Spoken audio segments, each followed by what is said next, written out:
Here we are now with another episode of the Andrew Lake Podcast. My name is Dosta, and today I'd like to talk about the book A Field Guide to Getting Lost by Rebecca Solnit. I hope I've pronounced her name right. This really is a gorgeous book. I'm so happy to be presenting this to you. There's so much juice, and it really is a magnificent and detailed tapestry which she weaves with this highly dense and insightful piece of writing that she's put together for this book.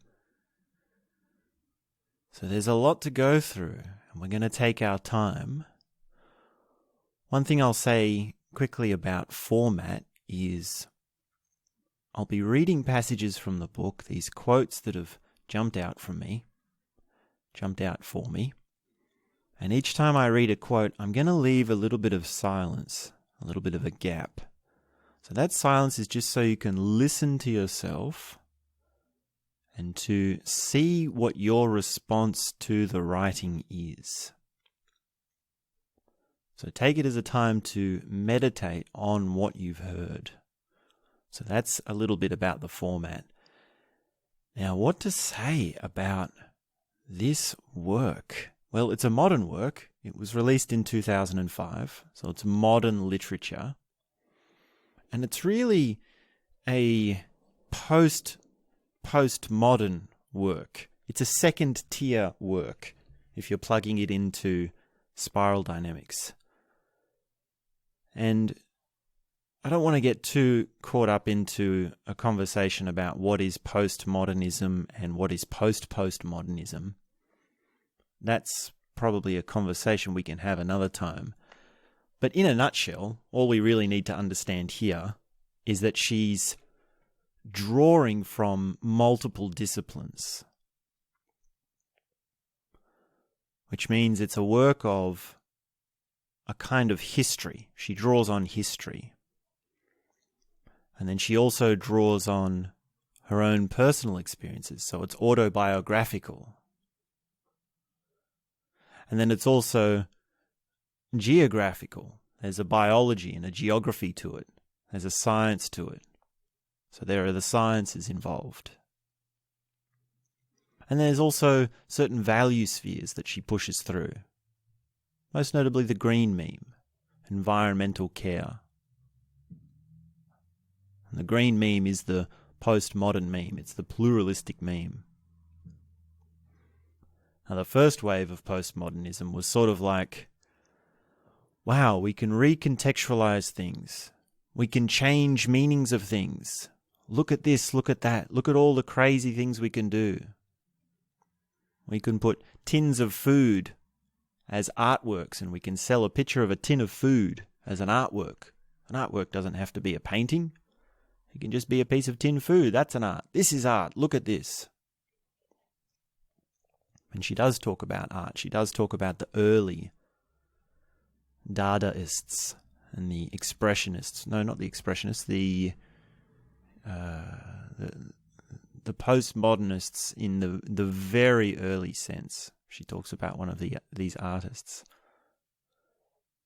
that really had that sort of attitude, that spark of, hey, look, let's change things around and really mix things up, and let me challenge your understanding of what something means by completely changing its context.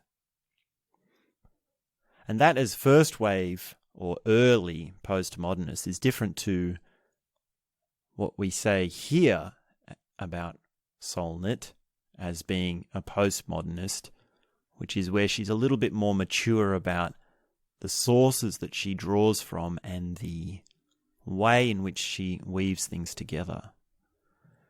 And there is a difference. It's in what you choose to comment on. And it's quite hard to really put her into black and white because she's not entirely pushing a morality or a value or a philosophy. And she does draw on the ancient philosophers as well, and Greek mythology. It's a very eclectic collection of sources that she's got. And there's also this let me back up. I don't want to get too far off this postmodern. It's early. The difference between early and late postmodernism is clear in this work. And I hope that becomes clear as we talk more. It's the charm that she has. And the charm really comes across with a romanticism, and the individuality of the writer, of the voice, is what makes it so appealing. It's what makes this work so unique. And somehow she blurs that very well with her sources and with her statement and what her philosophy is. So it's very hard to comment on. It's quite difficult to put it into even just new and old postmodernism, and even we can do the same with her romanticism. She's not entirely a romantic, even though there is so much of the personal in this work. There is so much involved in the personal experience, the subjective experience. And maybe romanticism, or being a romantic, is a conversation that is much bigger, much like postmodernism. We can say that there is the Romantic period, which was the pre-modern, that was before the modern era. Well, even this word, see, this is my constant struggle, is that every time I dive into a word, I see that word is connected and needs a definition, and it's connected to every other definition. So let's come back to modernism. Plant a flag for modern. We've moved on from postmodern, and let's stick with romantic for now. Now there's the Romantic period, and then there is the romantic as an attitude, romanticism. And then there is a romance. And these are three different things. So she does talk a little bit about romance. And she also does have a little bit of the romantic as an attitude, which is more for her a nostalgia, a melancholy, a sort of quiet enjoyment of... It's almost like enjoying being sad. It's almost like enjoying being lonely. This sort of romantic. And then she also does draw on the Romantic period. So that's what makes this work so colourful, so complex. Now let's come back to this word modern. We'll do a quick rundown on that, just so we can move forward. Modern is a funny word because you say something is modern if it's new. But then there is also the modern period, the Industrial Revolution, or just before, or just around the Industrial Revolution. That's what we say is the modern period, and then we have the post-modern period. But still, see, this is why a word like modern is so confusing, because you can go to something today and you say, oh, that's very modern. I don't know if many people really use that word in that way. But that's the trick of this difference, because modern is a word that threads all the way throughout, and even you can see this movie which is set in pre-modern times. Now this is a real head trip for you. It's before the Industrial Revolution, and the character will say, that's very modern. That's a very modern dress, or a very modern artwork, or something like this. And you know there's something funny when that character says that, because it's pre-modern. It's not modern to you. They're set in 18-somethings, 17-somethings, 16-somethings, or even later, even older, even further ago, even longer ago than that, even deeper in history than that. So the word modern is one of those ones which you keep a bell on, and every time you hear it, it goes ding. What does this mean? Check the context. Along with postmodern and romantic and post-modernism and post-romanticism and postmodern romanticism and modern postmodern romanticism. Okay, that's enough of that. Let's dig into it.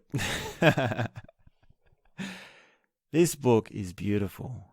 It's I guess it's filed under philosophy. And it is a philosophy, but it's... Well, let me read some for you.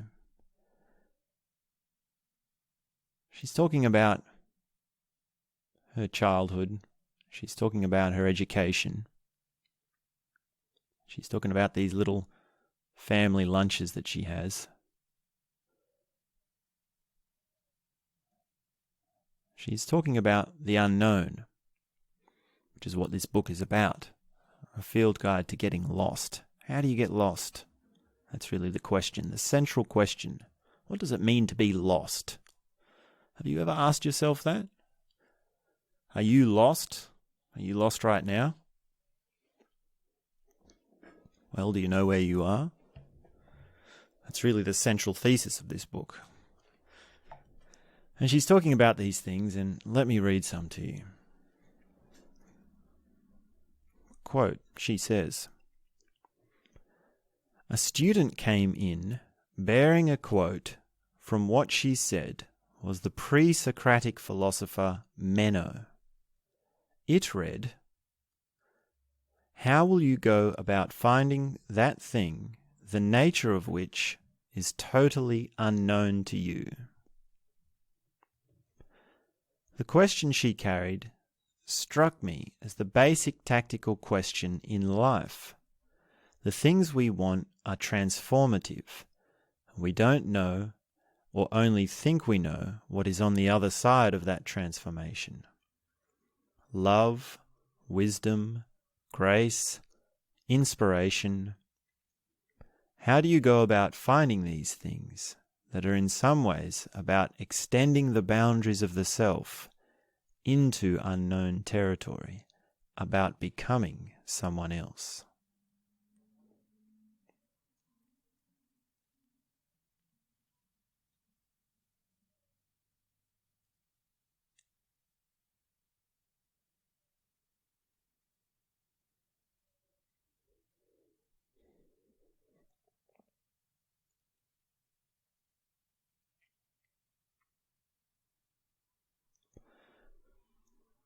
Another thing I'll mention generally about this work is about the complexity of the quotations. Now here she's talking about a student who is quoting a philosopher. So in your ABC essay writing, you have your commentary, which you write, which is where you're saying what's happening, what you think, this is your idea, this is your interpretation, this is your summary. And then you have your quotes, which is, well, this is what someone else said. And I'm using what they said to support my ideas, to weave my tapestry. And that's sort of ABC essay writing. That's ABC academia.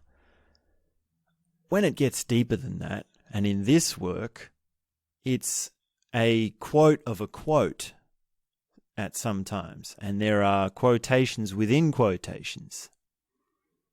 And you might be quoting, she quotes commentaries on quotes, and even quotes on quotes, and that's really one of the, that's really it's a rabbit hole of the academia world, and it can get out of hand. You can be having quotes on quotes on quotes, and the whole thing. If you've ever read A.C. Grayling, he's a living philosopher, and he's got this book on friendship. This is what that book is like. It's a quote about a quote, and there's so many names, and it becomes a real brain fry. So the brain fry of quotes on quotes is one part of academia, but here she does it with charm. She does it with a smoothness, with a poeticism, which means it's not highbrow, complex academia for the sake of, oh, look at how big our brains are, look at how many books we've read. So she's talking about this student, which has on their t-shirt, how do you go about finding the thing that the nature of which is totally unknown to you? And it's this old philosopher, Meno, pre-Socratic. That means over 2,500 years ago, this question was being asked. And she says, well, this is my basic tactical question for life. That seems like the number one question. What does life look like when we put that as our number one problem? How do you find what you don't know? How do you go about expanding yourself into unknown territory? How do you find love, wisdom, grace, and inspiration when on the other side of that transformation, you don't know what it will look like? And an immediate question is, well, become what you're not. So do something you don't do. Go somewhere you haven't been before. Speak something you haven't said before. Do something you haven't done before. These sorts of things. What is out of character for you? Well, how do I find what's out of character? Well, take a look at what's in character and then do the opposite. Are you a quiet person? Be loud. Are you an introverted person? Be extroverted. Are you a dumb person? Well, if you're listening to this, you're probably not dumb. If you're listening to me, you're actually probably a bit of a nerd. Well, if you're a smart person, then what does it mean to be dumb? What does it mean to be ignorant? Can you pretend in a conversation to just say, look, I don't know what's going on. Give me your opinion. Instead of always offering up your opinion, well, what's the opposite of that? You just listen to someone. You can change your diet. You can change your habits. You can explore different things. You can travel to different countries. And what does it mean to really step into the unknown? And to really lose yourself. To really lose that thing that you're so comfortable with being. The habit of what it's like to be you. Do you know that that's a habit? Do you know that's something you're simply comfortable with?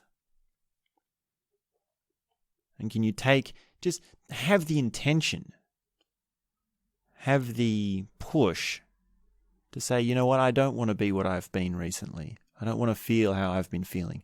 I want to feel something different. And it might not mean that I have to go out and travel or try different things or have different conversations. Let's just work with the feeling. How do I lose this sense of me? Which brings me to another little passage I'd like to read, where she's talking about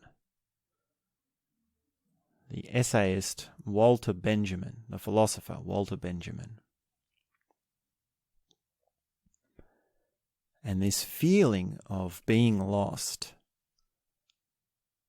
doesn't always have to be such a action-driven thing.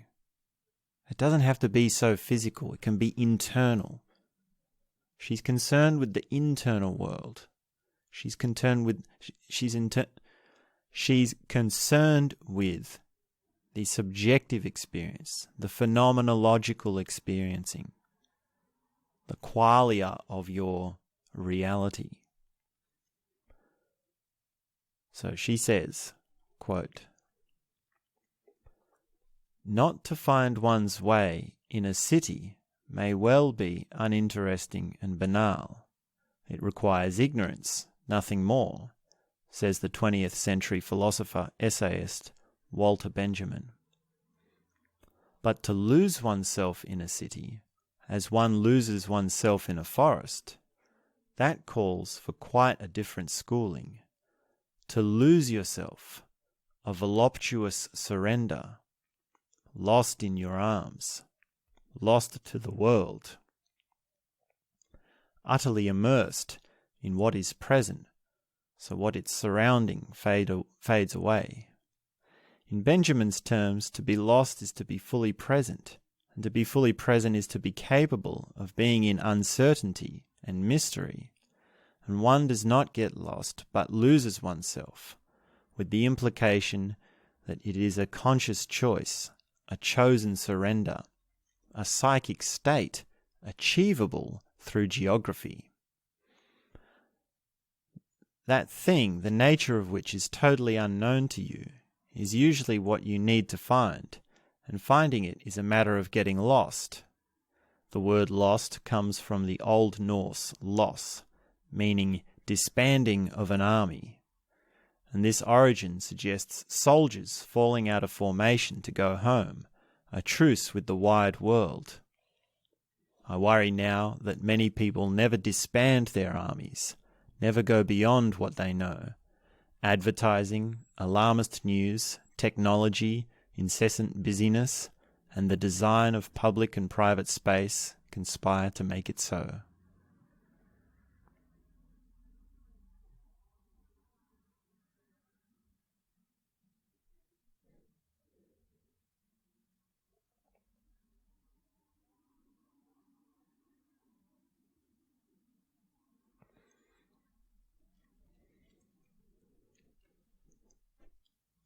So there's at least two things in that I'd like to say.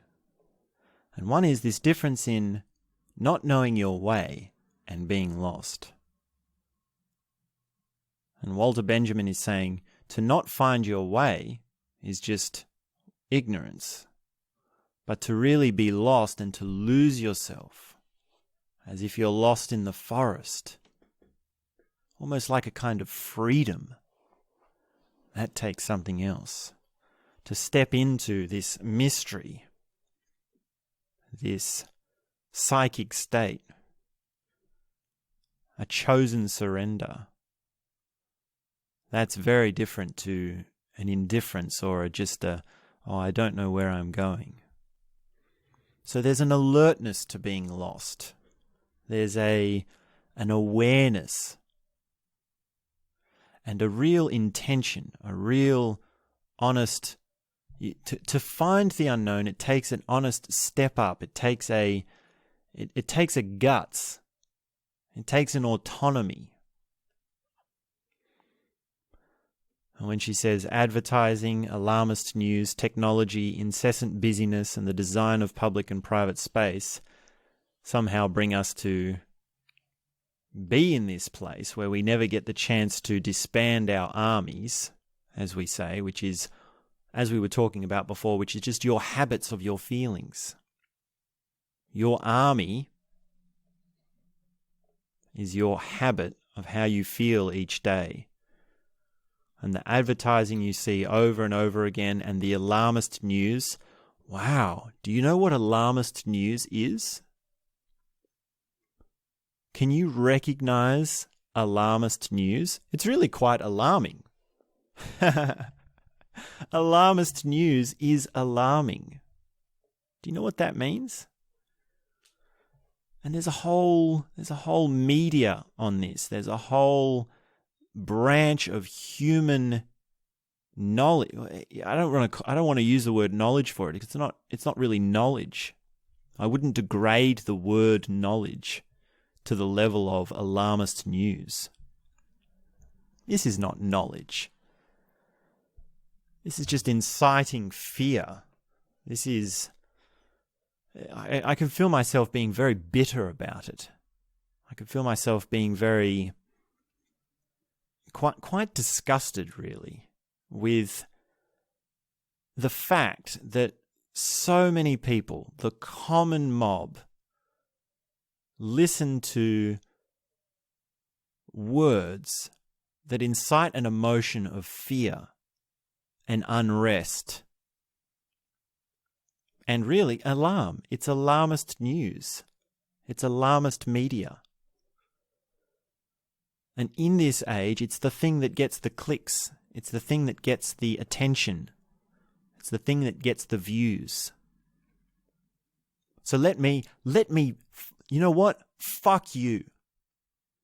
I am fucking angry now. I'm getting roiled up now. This has triggered me. You okay with this? I'm triggered. And I'm alarmed. So let me turn it back on the alarmist news. Let me get angry and say, alarmist news, you're the thing that you should be alarmed about. When you hear alarmist news, you should be alarmed.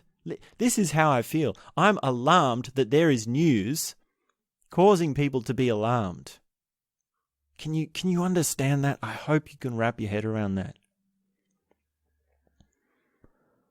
Why isn't the news focused on more positive things? Why is it? And it's always going to be this way. I mean, let's be real. And I don't mean to start a rant on the common mob. That's such a cliche of a rant. That's such a, I don't want to be that guy in the bar that's sitting around and saying, yeah, society sucks. Oh, yeah, the news is suck. Oh, yeah, it's all a conspiracy theory. No, I don't want to. Let's not go far down that. That's not a fun, because you see, then the alarmist news gets you, or the media gets you, and it's almost like I've fallen for the trap myself. Even though in a more complex way, and maybe with a little bit more awareness, I've seen what this alarmist news is, but I'm still alarmed. Just not for the conventional reasons. I guess a more mature side of me, or a more insightful side of me, would be able to relax and say, well, this is how the world is, and well, what do we do to make our step towards making others a little bit more aware, or just pointing it out in a more graceful way. So, yeah, alarmist news triggers me, and I endeavour to deal with that in a more mature way and with more awareness. And really it comes back to being lost. It comes back to stepping into the unknown. It comes back to this central philosophical question, which is, how do you go about finding the thing that you don't know how to find, that you don't know how it exists?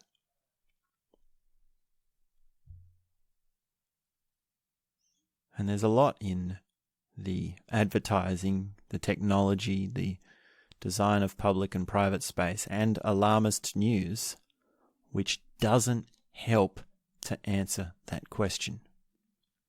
It's a distraction from that question. It's a dead end which does not bring you along the path of stepping into the unknown.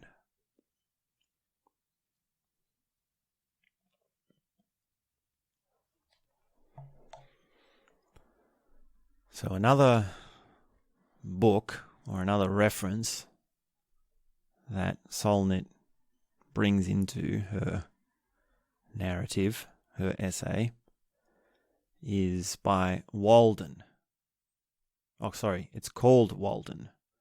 And it's by, let me just check.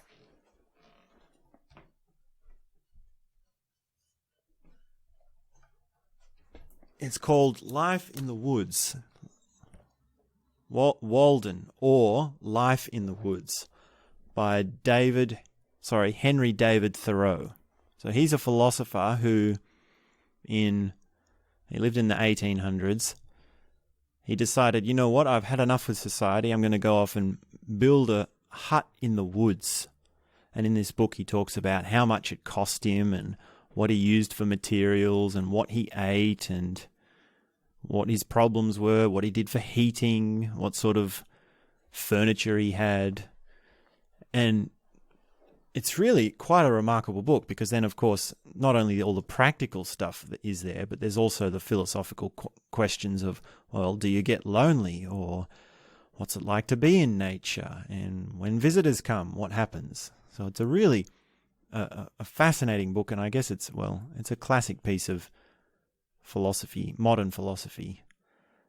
And one of the impressions I got from that book was just how value is created when he was building his house. The cost, this idea of a cost and a value was really made clear because the monetary cost, and there was a small cost because he had to buy nails and certain things, that was very small, and yet he was able to use natural materials and his own work to build something of very good value. He built quite a good house. He improved the land in which he lived. And that really is a powerful insight. That is a big insight to find the difference between value and money, or worth and cost. And you really get a sense of it when he's describing his cabin in the woods, or his place where he lives to be lost in the woods. So she draws on this book, and let me read what she says. She says, quote, "It is a surprising and memorable as well as valuable experience to be lost in the woods at any time," he wrote in Walden. "Not till we are completely lost or turned around, for a man needs only to be turned round once with his eyes shut in this world to be lost, do we appreciate the vastness and strangeness of nature. Not till we are lost, in other words, not till we have lost the world, do we begin to find ourselves, and realize that where we are and the infinite extent of our relations." Thoreau is playing with a biblical question about what it profits a man if he gains the whole world and loses his own soul. Lose the whole world, he asserts. Get lost in it and find your soul.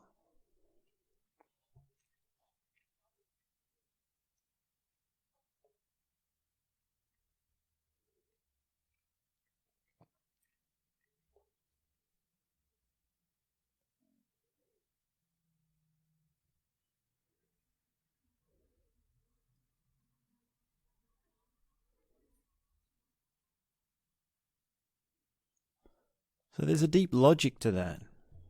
If you gain the world but lose your soul, if that's the law of nature, which we're working on, this biblical question or this biblical idea, well, if that's true, then, why don't we reverse it? Lose the world and find yourself. So how do you lose yourself? How do you get lost in the woods? And his answer is, you just turn around with your eyes closed once, and that's enough.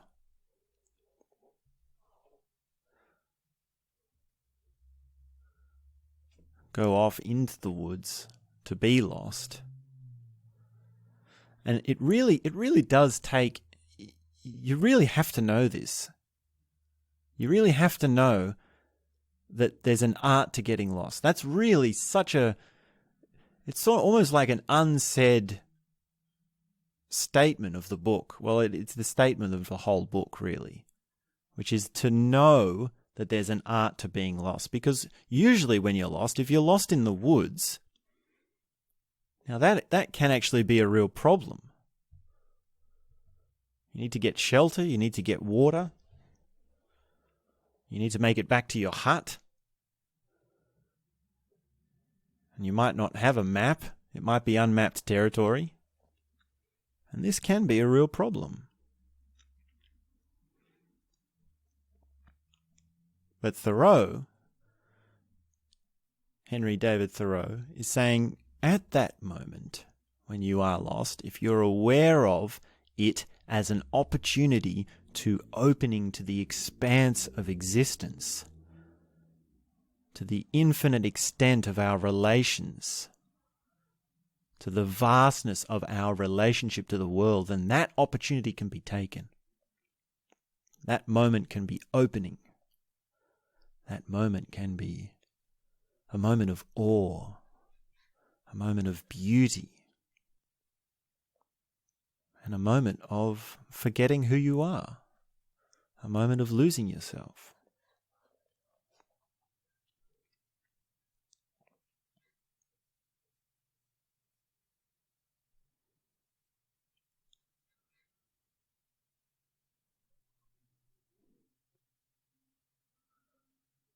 So she goes on to start talking about the colour blue. The world is blue at its edges and in its depths, she says. And she goes on to have these beautiful descriptions of the water as a colour of blue and the sky as a colour of blue. And there's the melancholy blue and there's the dreamy blue. And there's sort of every second chapter in this book is called the blue of distance. The blue of distance. And so this colour blue is significant to location. And it's significant to what's far away.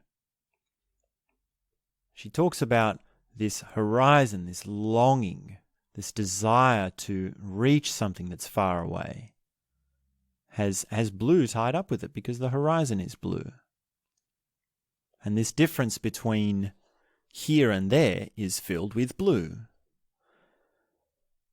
So let me read you a big chunk, a bit of a chunk of what she says when she's talking about blue and the difference between here and what's far away.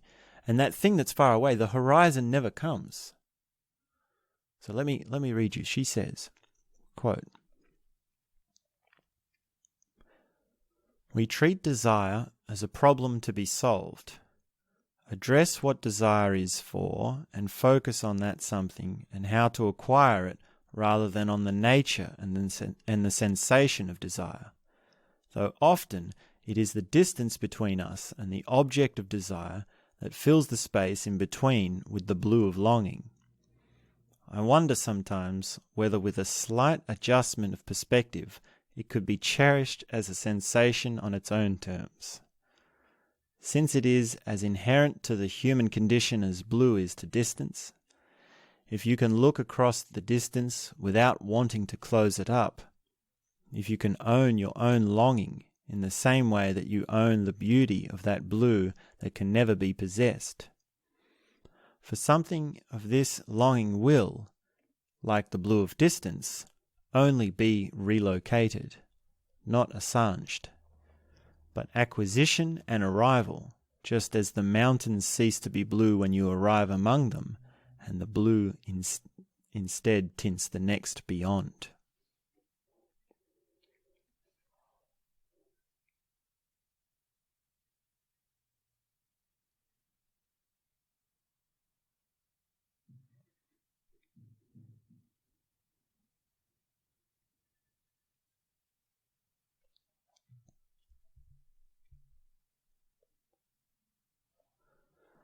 Pay attention to the feeling you get when there's a difference between where you are and where you want to be. Pay attention to what the feeling of desire is, as opposed to the object of desire. Instead of trying to solve your desire as if it were a problem by getting that thing, learn to sit with that space. Sit with the sensation of desire. And notice how it is in your body. Notice how it is to you personally. And know that that experience is a part of your reality. It's a part of what it means for you to exist. And you can embrace that. You can embrace that melancholy. You can embrace that sadness. And it's possible even to enjoy it. And this is what it means to be a romantic.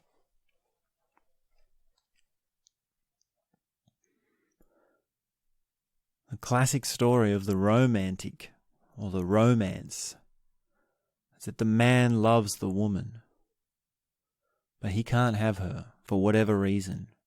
And it's not always the man or the woman, it could be the other way around. It could be the woman loves the man,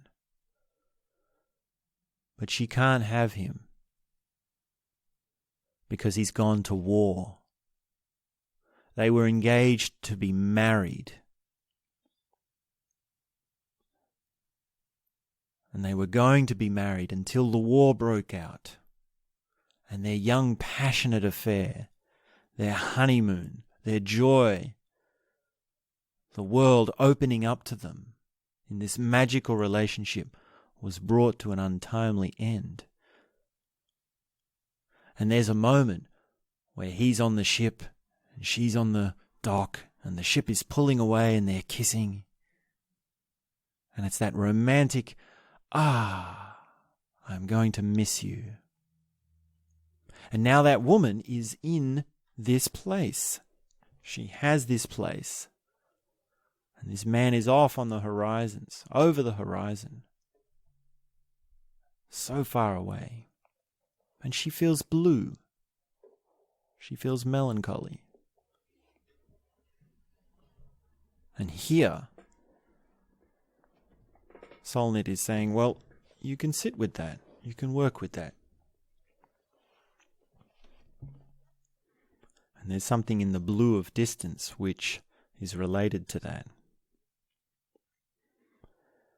She goes on to talk about some paintings where in the 1500s, the 1400s, those sort of I guess they're pre-modern, they're pre-romantic paintings. It's funny that blue turns up as a theme before the Romantic period. And she's talking about how different painters use blue in the distance to have this mood of longing and this sense of depth to their paintings.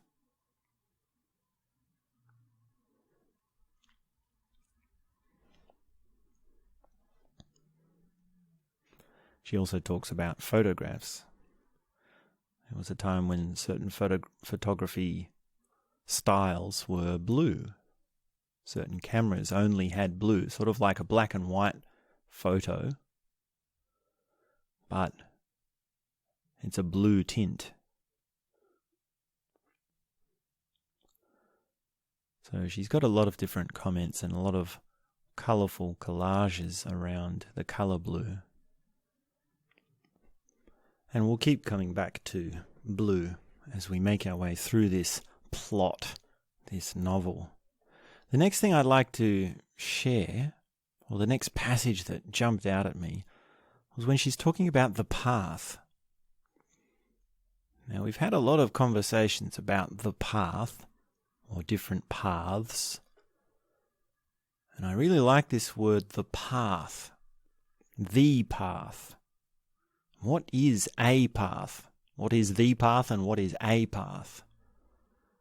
It's really something that has been with me for a long time and probably, I'm guessing, will be for quite some time. And so she's talking about emptiness and being lost And there's this passage where she's talking about a Tibetan sage and what the word a path means, or path means. So I'll read this quote for you. This is quite interesting. She says, quote, "Emptiness is the track on which the cantered person moves," said a Tibetan sage 600 years ago, and the book where I found this edict followed it with an exploration of the word track in Tibetan, shal, a mark that remains after that which made it has passed by. A footprint, for example. In other contexts, shal is used to describe the sacred hollow in the ground where a house once stood, the channel worn through rock where a river runs in flood, the indentation in the grass where an animal slept last night. All of these are shal, the impression of something that used to be there. A path is a shal because it is an impression in the ground left by regular tread of feet, which had kept it clear of obstructions and maintained it for the use of others. As a shal, emptiness can be compared to the impression of something that used to be there. In this case, such an impression is formed by the indentation, hollows, marks and sacred left by the turbulence of selfish craving. In Yiddish, shal means a synagogue, but I was trying to send this missing ancestor not to temple, but to a path through an uninhabited expanse where heaven seems to come all the way down to your feet.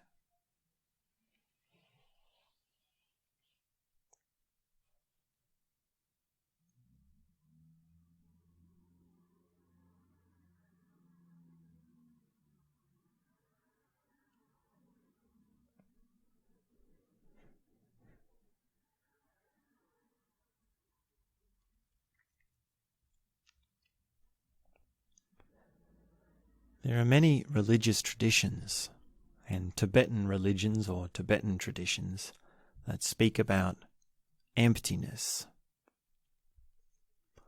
Probably most commonly known is Buddhism. This idea of emptiness, relinquishing selfish craving. This is a very important concept to understand. This is a very important, it's an important path to follow. And this emptiness is, as she is illustrating here, as our author Solnit is illustrating, is the loss of the turbulence of a selfish craving. Because there's an unrest in craving. And this comes back to the difference between being lost and not knowing your way. When you're craving, you're not really exactly lost in this same sense. When you're craving, when you're having this selfish urge, then that's just selfish. That's not being lost. But to lose that urge, to let go of those desires, to move on in the same way that you walk a path and you leave a footprint, then that is emptiness. That is a bliss. Emptiness and bliss go together. And bliss is a quietness. It's a deep relaxation, and it's hard to really say exactly what bliss is, because it's quite grand. It's quite big and also quite subtle. And she's talking about her ancestor here too, and how she's feeling about trying to convey this to the ancestor. So that's a side plot. That's not really central to our narrative. She also talks about these photos of her relatives and her understanding of her family, mostly her aunt, and her memories of them and how they're related to these photos. And she finds out later that actually, no, those photos didn't exist. You imagined them. And she lost a memory when her mother told her that. And she also has this moment where she remembers wearing this dress as a young girl, and her mother had kept the dress for many years, and then Solnit had come back and opened up this box of memorabilia, and she'd remembered the dress as wearing it at that size of, oh, this is how big it is. And when she saw it as an adult, obviously it was 100 times too small. It was a girl's dress, a little girl's dress, and she thought, whoa. And in that moment, poof, the memory was gone. Something shifted. She lost the memory. So this idea of a memorabilia box full of photos of relatives or ornaments or clothing doesn't always quite work with preserving the memory. And to lose a memory, well, is that a liberation? Is that a habit that we need to get over? Is that a barrier to romanticism, or is it a part of romanticism? So these are things which we'll readdress as we keep going through this plot, and she brings this up again in different ways.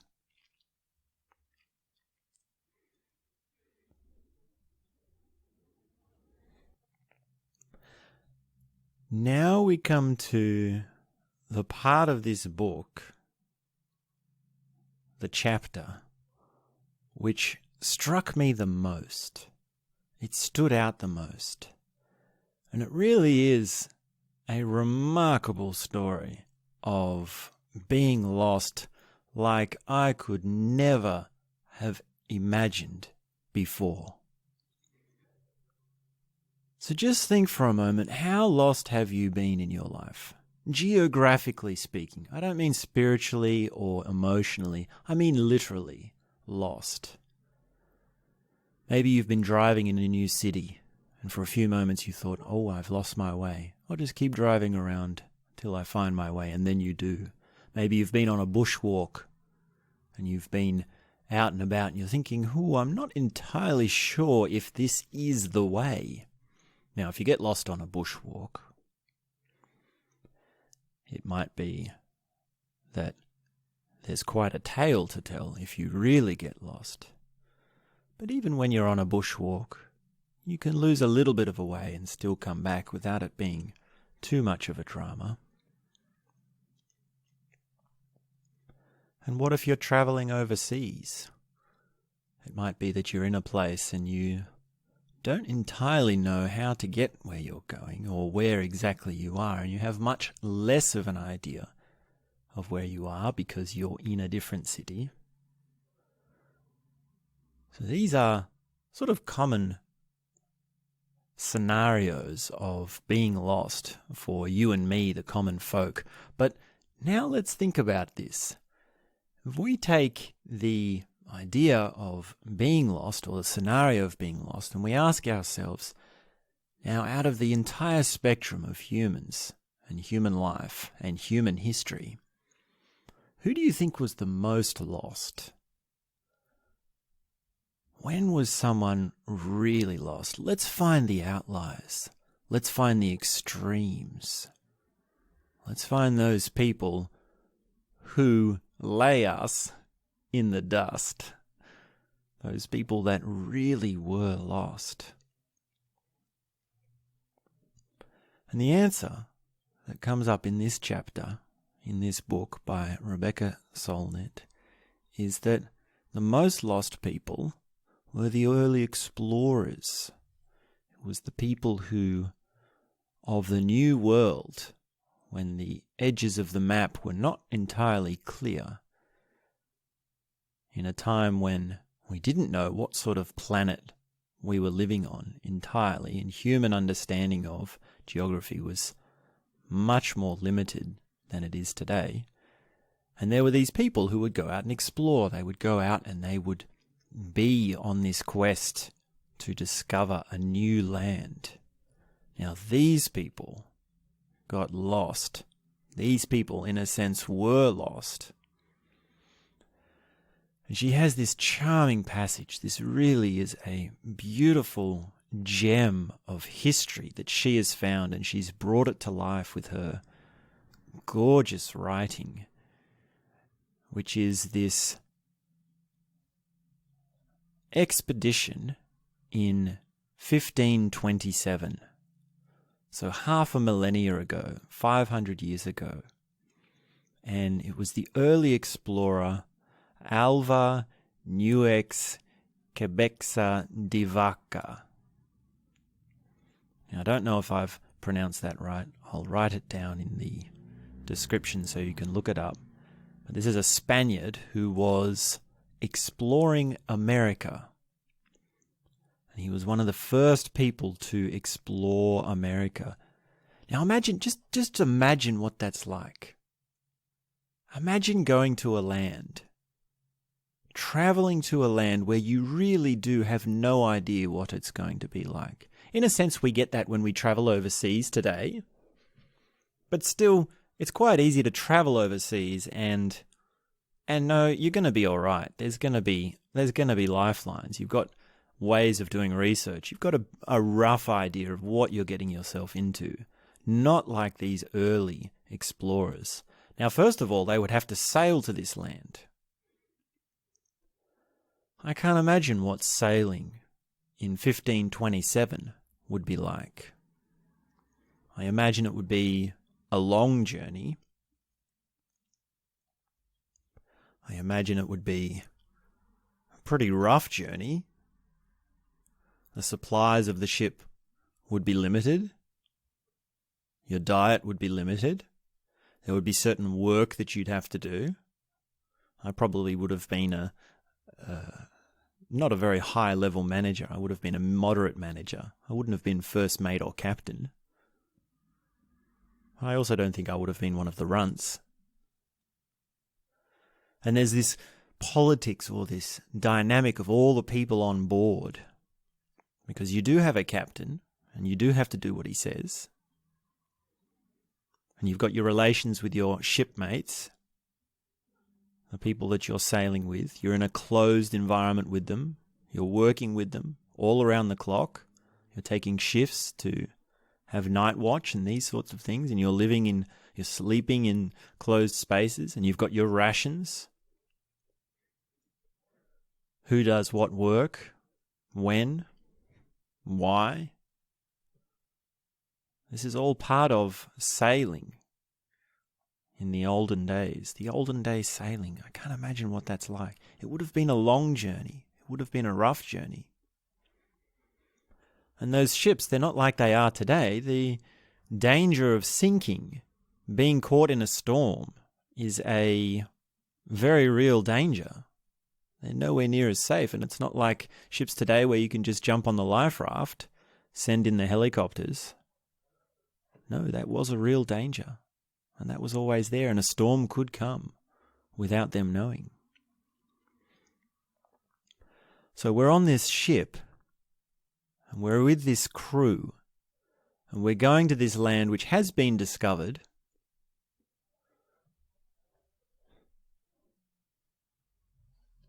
It's discovered, I think, this region, Juan Ponce de Leon.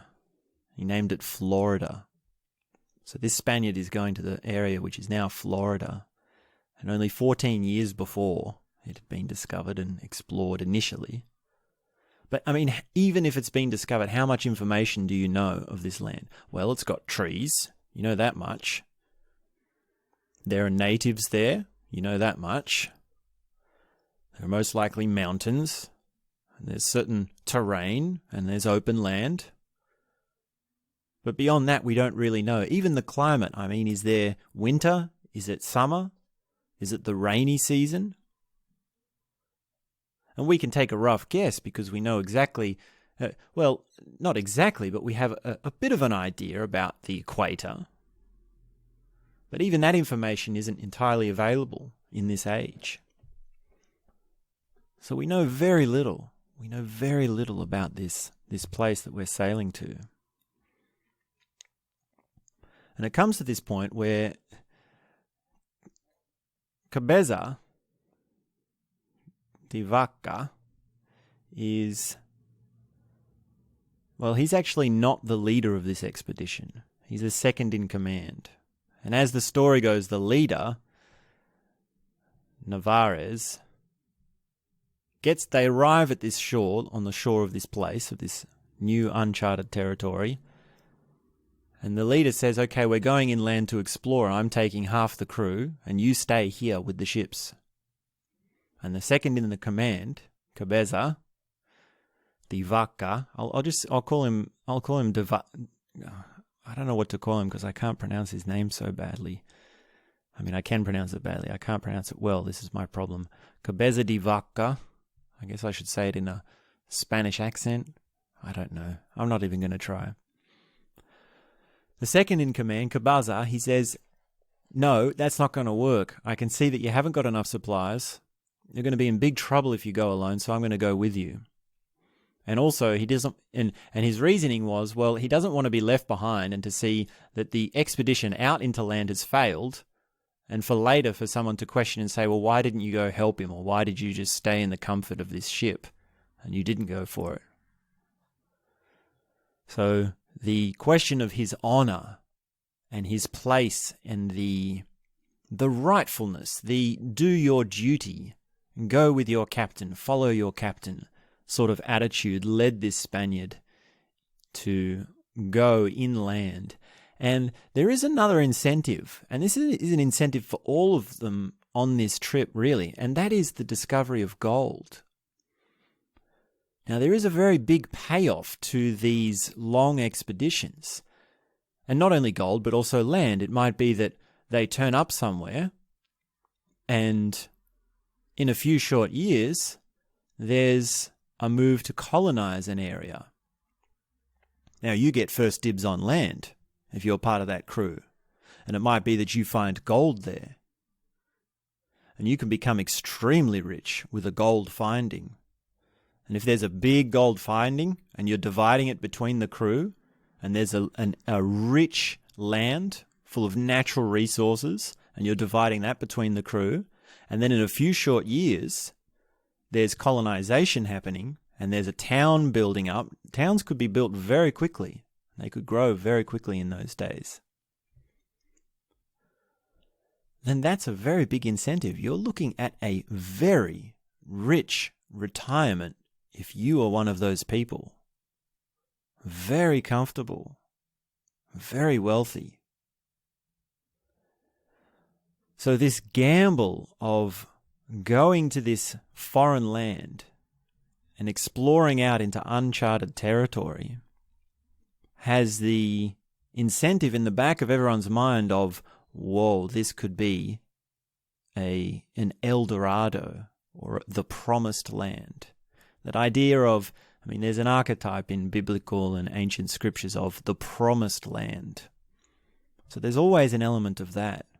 And they actually heard from one of the natives that there's gold and plenty of everything they wanted. And so they decide to go off. They leave the ships and they go inland, not knowing if they'll have enough supplies. Now, if you have enough supplies, that's another unknown. That's another risk. Now, you have a certain amount of food, you have a certain amount of water, and you're going through this land and you don't know what's up ahead. And you're just hoping that you'll find somewhere with fresh water. You're just hoping you'll find somewhere with animals to hunt, with food to scavenge, or what do you call it? Hunter-gatherer? Food to gather. And of course, as they went inland, they did find places with ripe cornfields. And they went through lakes and they went through skirmishing with natives. So this is another problem. If you meet the natives, you can say, well, these people have gunpowder. They have guns, so they can shoot them, can't they? Now, I don't know if they did have guns. I think they did in this age. When was gunpowder invented? That'll have to be for another part of the research. But even if you have guns, you can say, well, you can shoot a native. Well, not exactly, because you have a limited number, and you don't want to be wasting your shots because that's your hunting food. And also skirmishing. You're skirmishing with the natives. It's not as though it's a war where it's like, okay, we line up on either side. This is not the days of the Civil War. This is long before that. So the locals, the natives, they know how to sneak up on you and they catch you by surprise.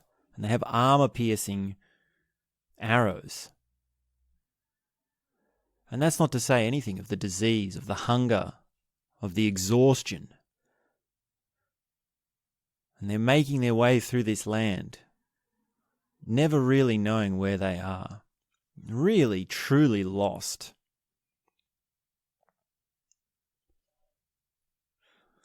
And imagine what it's like to be in that group. Imagine you're tired.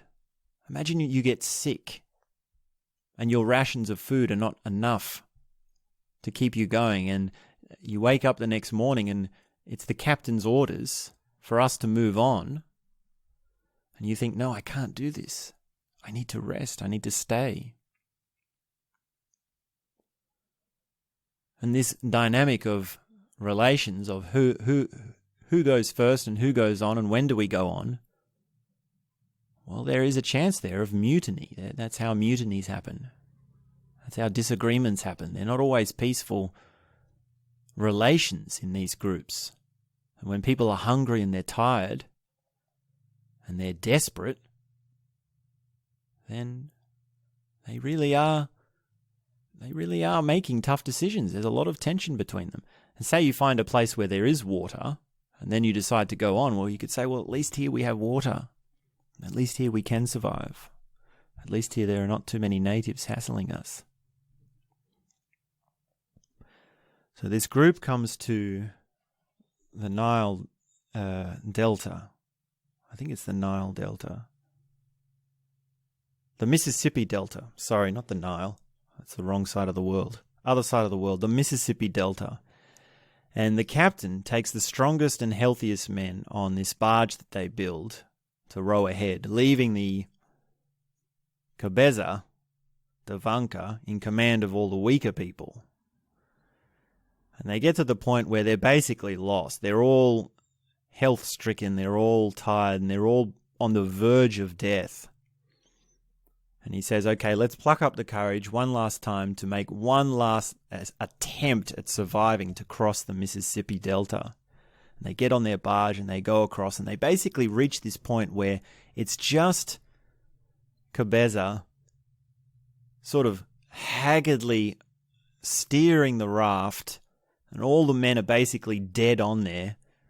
And he says, I would have welcomed death rather than seen so many around me in such a condition. It's at the point where he'd rather die than be in the situation that he is. And they push on, and they go down into what is basically an island in Texas. And they do find a place. And once they reach land again, they begin to recover their senses and their hope. And finding land is sort of this way of stepping back into an ability to spur yourself on. So imagine being on that raft. And what happens is, well, they find out the crew that went ahead of them only had a few survivors. They find that out later. But what happens when the barge arrives on the new land and they've crossed is that it crashes. and all their supplies get lost.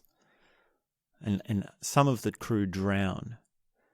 And they turn up on the shore, it says, as naked as the day they were born. Now, how about that for a next level being lost? How lost can you get? You're starving. You've been traveling for months. You're in a land which you know nothing about. And you turn up and your raft sinks. And you somehow scramble your way out of the water, spluttering and splurting. And you've taken off your clothes because you might drown. You might have only had rags to wear to begin with. You come out on that shore and you're in that land and you're naked. You've got nothing. How is that for being lost?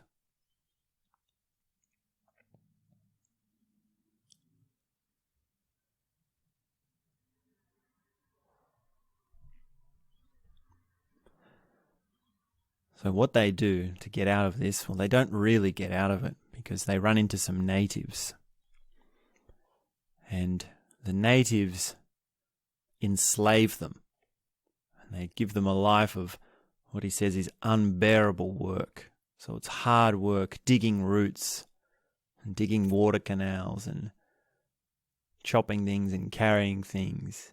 So it's hard labor. There's only a few of them left. Many people have died. Much of the crew has died. Almost all of them. I think they started out with something like 600 on the initial fleet. And by this stage, they're down to, I think, something like 60 men. Or something like that. And then through this slavery, even more of them are dying. And they get reduced down to no language, so they can't talk. They have no clothes, they're not given clothes, no weapon, no power. So you've gone from being the second in command to this Cabeza Spaniard. He's been second in command, now all of a sudden he's a slave in this tribe. And you've just been completely wrecked out of everything, and then it becomes a lifestyle. You're a slave for some time. To be a slave, that really is lost. And to be lost as a slave in a foreign land which hasn't been charted before, now that's really lost. So Cabeza is the hero of the story, and he manages after some time to escape his slavery. And he builds a career as a trader of seashells and beans and ochre. I don't know what ochre is. But he somehow escapes and learns to trade with the locals, trade with the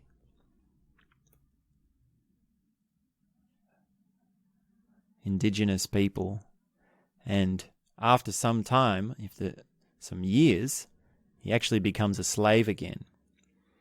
And by some miracle, he meets up with some of the survivors who are also slaves, and then they they do escape their slavery for a second time.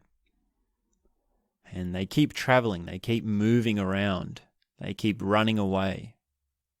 Because if you're in a region where you've been put as a slave to work by the natives, you need to make some distance in that region. There's always a chance you're going to run into them again. So it's a remarkable strength of character that these men have, and Cabeza really had a way of reinventing himself. And he keeps traveling and keeps making these routes, and he carries burning brands, so they remain naked. And because they were naked in the scorching sun so much, one of the reports said that the men shed their skin twice a year like snakes. So what happens to your skin when you're outdoors naked for years. I can't imagine. In the sun, boils, blisters, chafing, rashes, dirt. And I imagine there would be a amount of like a callus or a toughening, an adjustment to the environment. Might be that they're very dark-skinned now. I mean, they're Spaniards. I don't know how dark-skinned these Spaniards are, but they might become a bit more dark-skinned, however dark they are, once they've been in the sun for a few years naked. So what a way to travel through a land.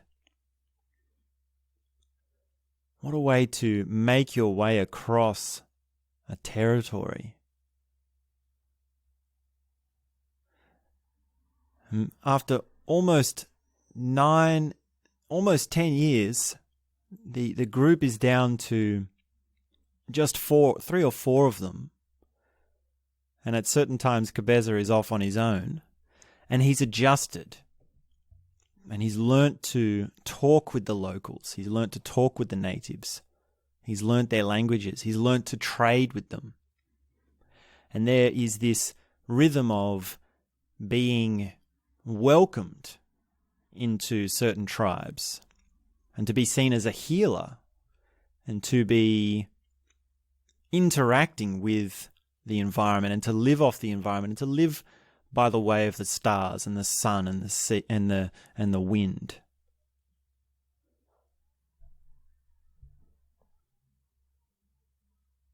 And of course, in this time, almost 10 years later, there are other settlers arriving. There are other explorers arriving. And then there's this confrontation where the explorers and the locals, the natives, are together, and Cabeza is there, and he's on the. It's almost like he's on the side of the natives. It's almost like he's one of them. He's turned into one of them, and he's quite uncomfortable with facing people from his old world. And it takes quite some time. It took him quite some time to, once he'd reconnected with his old society, which he did, it took him quite some time to put clothes on and to be sleeping in a normal bed, to be eating those normal foods. He had gone about naked and had lost his greed, his fear. He'd lost his ambition for the gold. He'd learnt several languages. He'd become a healer. He had come to admire and identify the native nations. So it's one thing to be a first mate of a fleet or the captain of a crew. It's another thing to be a healer. There's something a bit more spiritual. There's something more Dreamtime-like to be a healer among native tribes. And if you had to ask him, which one would you prefer? Would you be the admiral of a fleet of ships or a healer? Well, I don't know. Maybe it's a certain point Cabeza would have said, there's something quite deep about connecting with the land and the people.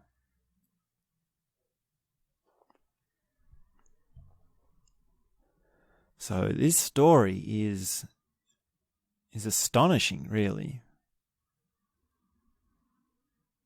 And how does it happen? I mean, it's such a long process. It must have been such a long journey that it wasn't that one day they woke up and they said, oh, now I'm comfortable. Now I'm found again. Because really, when those people from their original society turned up, that wouldn't have been a moment of, oh, I've been lost and now I'm found. And it was really Cabeza that had changed. It was that he was a different man, a completely different man in every way, that made it so that when he went back to the modern society, that was like being lost again. And I can't imagine. And not all people did live through these times to tell the tale. I mean, the reason we're talking about Cabeza is because he did live. He survived. He was one of the very few. He might have been the only man on that crew who survived. And the guts, the determination, the strength that it takes to have lived that life, I can't imagine. And the ability to adapt, an openness to change, and an inventiveness, and an industrialness. When we talk about industrial, or inventiveness, or resourcefulness, and we talk about those words in today's age, we usually think about business, starting a business, or business management, creating a product, entrepreneurship, or investing, making money. And this is our technologically driven age. But one of the questions that's raised again and again in this book is, well, where is your resourcefulness really best? Where is that best applied? And if you apply it like Cabeza does, in the ability to survive in any old, in outrageous, well, no, I shouldn't say any old or any situation. I mean, what strength must he have got? What strength of character would he have got? Like, you lived in the native land for 10 years, naked. What kind of retirement did he have? What kind of life did he have after that? And the remarkable ability that he had to actually sit down and write his autobiography and tell the tale. It's just, wow, what a trip. Most men died.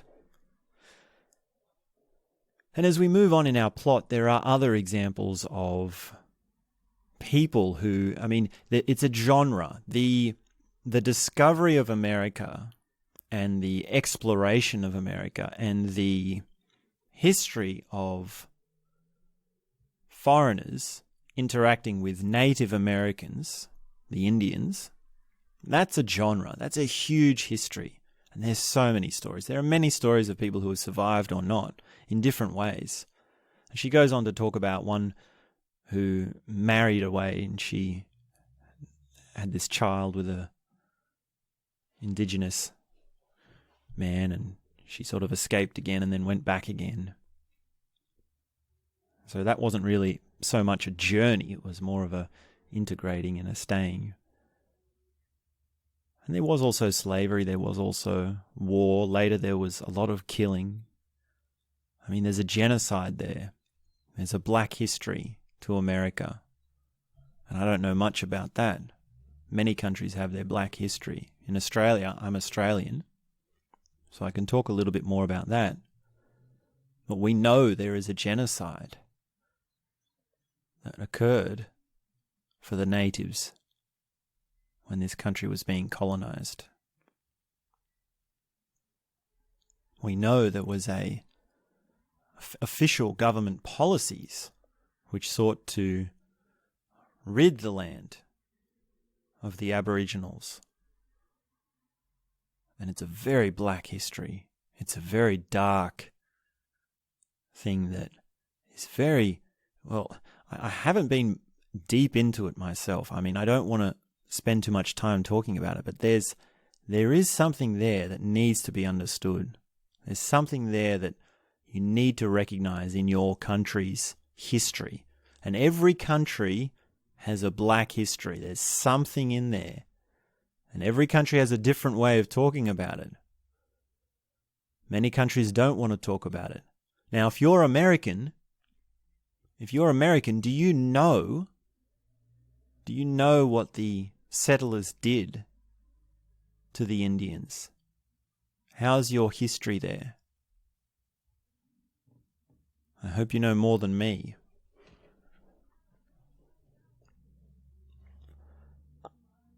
So that's a big tangent. I don't want to go too far on that. Maybe that's a conversation for another day. And that's really outside my area of expertise. What we should do is we should get my sister on here, and she'll talk about the black history of Australia She knows a lot about it. She's written books on it. And she feels very deeply about it. And then someone else for the Americans. We should get someone else for the Americans. And we should get someone else for the Germans or the Spaniards or the Italians. I don't know. Let's move on with our plot. So, being lost and in a land is quite astonishing for the period of the 1500s. And let me just read this sort of summary of this chapter. And there's a couple of ideas in here as well that we can talk about, but let me just read a quote to help tie up this story of Cabeza. She writes, quote, "There are those who receive as birthright an adequate or at least unquestioned sense of self, and those who set out to reinvent themselves for survival or for satisfaction and travel far.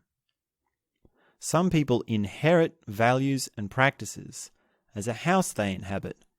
Some of us have to burn down that house, find our own ground, build from scratch, even as a psychological metamorphosis. As a cultural metamorphosis, the transition is far more dramatic. The people thrown into other cultures go through something of the anguish of the butterfly, whose body must disintegrate and reform more than once in its life cycle. In her novel Regeneration, Pat Baker writes of a doctor who knew only too well how often the early stages of change or cure may mimic deterioration. Cut a chrysalis open and you will find a rotting caterpillar. What you will never find is that mythical creature, half caterpillar, half butterfly, albeit emblem of the human soul, for those whose cast of mind leads them to seek such emblems. No, the process of transformation consists almost entirely of decay. But the butterfly is so fit an emblem for the human soul that its name in Greek is psyche, the word for soul. We have not much language to appreciate this phase of decay, this withdrawal, this era of ending that must precede beginning, nor of the violence of the metamorphosis, which is often spoken of as though it was as graceful as a flower blooming.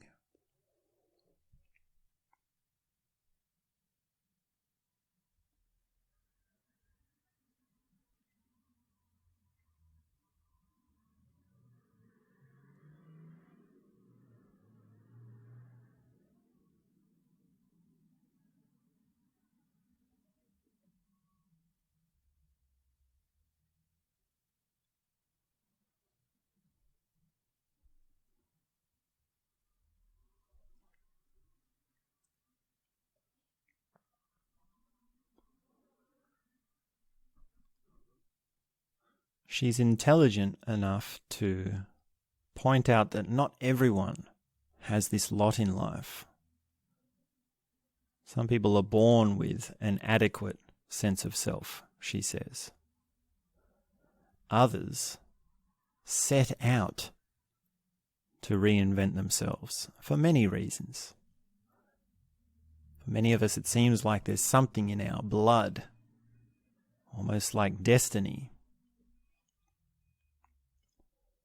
Not everyone does get to go into a different culture and go deep enough to adapt to it, to really be a part of it.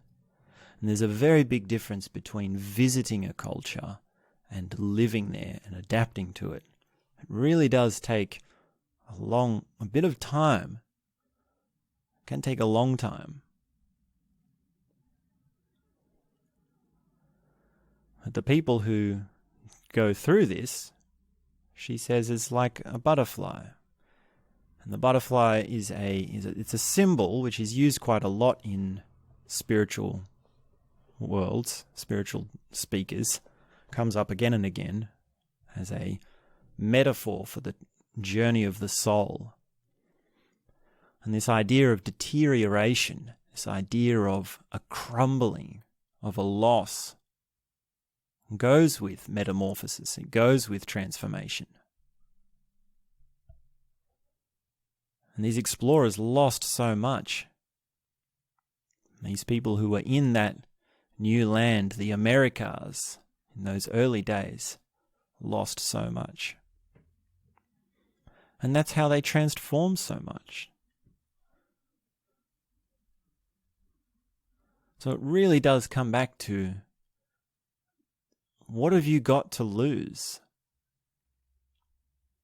And usually when we say this word, this phrase, what have you got to lose? It's said as a sort of, come on, you've got nothing to lose. It's going to be okay. Just give it a go. Just jump in.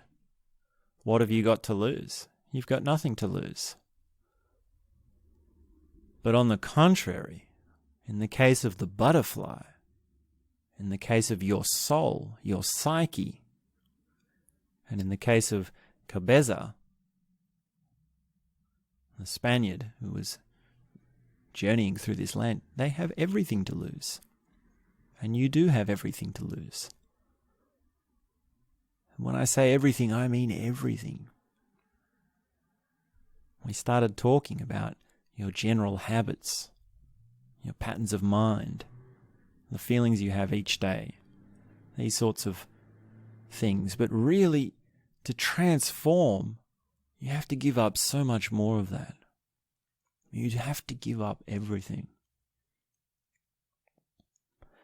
And everything, what you are as everything, is always so much bigger than you can imagine. It's so much more than you can really know.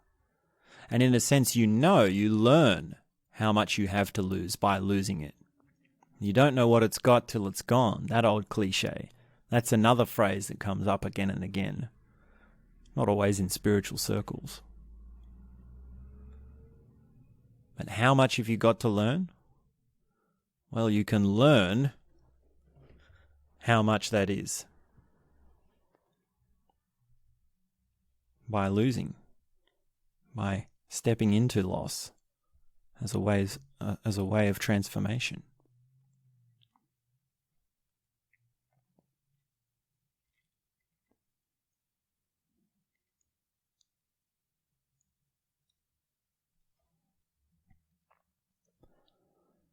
So we continue on with our plot, and there's a few midway stories, there's a few avenues that she goes down. But the next one I'd like to share, the next thing that jumped out at me when I was reading it, was this character that she describes, this friend of hers, old-time friend that she sort of reconnects with later in life.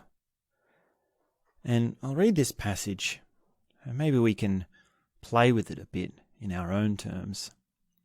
I can add my own experiences in response to it.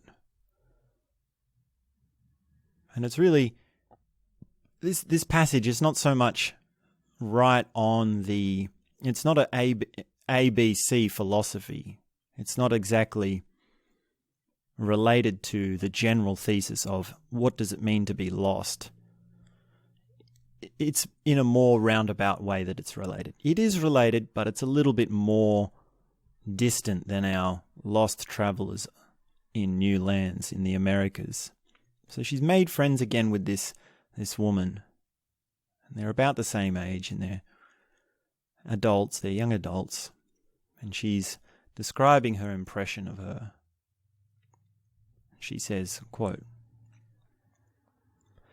"3 things define her for me: her beauty, her talent, and her mercurial disposition, a natural evasiveness that tormented those who wanted to possess her and for me meant continual surprises and an inability to keep track of her. Marine was a delicate tomboy, sultry and pale, with the soft perfect skin of a child and fierce dark eyes, better described as long than large. I remember a furtive look she had, of a cornered animal, and how elegant she'd become that last night. People wanted to capture her like a wild thing and take care of her like a child. Beauty is often spoken of as though it only stirs lust or admiration, but the most beautiful people are so in a way that makes them look like destiny or fate or meaning, the heroes of a remarkable story.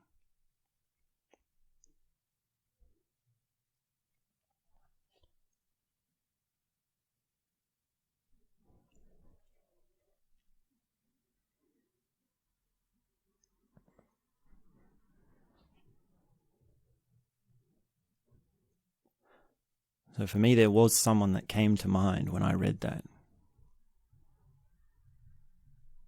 And I don't feel much to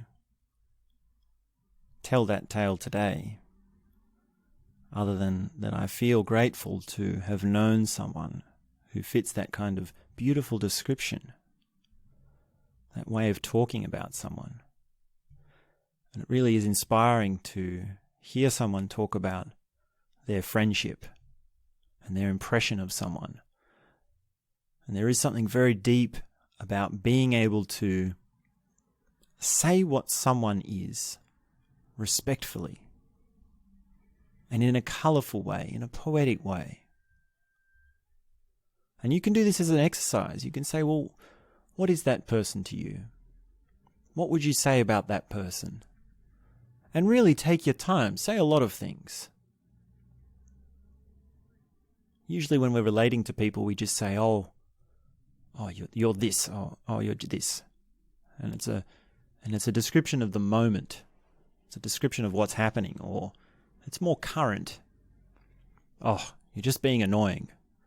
Or on the more positive side, oh, you're just being so sweet. These sorts of comments. But to really step back and say, no, more generally, more deeply, what is your understanding of this person?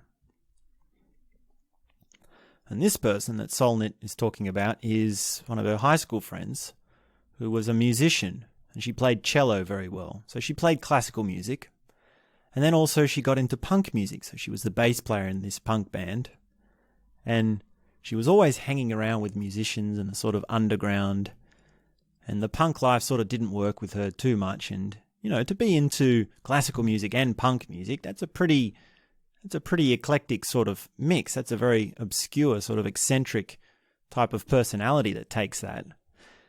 And she also did a bit of modelling or acting or these sorts of jobs, and she was also into drugs and drinking and partying. And she was just one of those, well, I guess you call her a free spirit.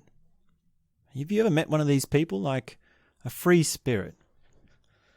And this is the part of the personality description or the story that doesn't really fit with who I was thinking of. And it was only just that little section that fit with the person in my mind. But as the story goes on, we find out about more of this person, Marine. His Marine? I don't know how to pronounce that. Anyway, whoever it is. And she makes friends with Solnit again, and there's these back and forths about, you know, they reminisce about the past, and they say, oh, this and that, and she talks about her boyfriends and also about her girlfriends, and oh, that's a bit kinky, that's a bit out of the place, that's, you know, all these things. And then they make plans for the future, and then they start seeing each other on the regular, and it turns out that she's sort of lost in the wind, like a lost soul. And there's a fine line between a free spirit and a lost soul. And it comes to this point where she dies. And it's a very unexpected death. It's very sudden. And of course, Solnit is very shocked by this. And the story goes that it was drugs. And an even more heartbreaking part of the story was that she'd taken this drug and she wasn't coming to. She'd blacked out. And they'd given her another drug as a stimulant to try and wake her up, the people that she was with. And that was what had killed her. That combination of the two drugs. And they found out later that if they'd called the paramedic, if they'd called the ambulance, and someone had have come and known what was happening, they could have given her the correct thing and she could have been saved.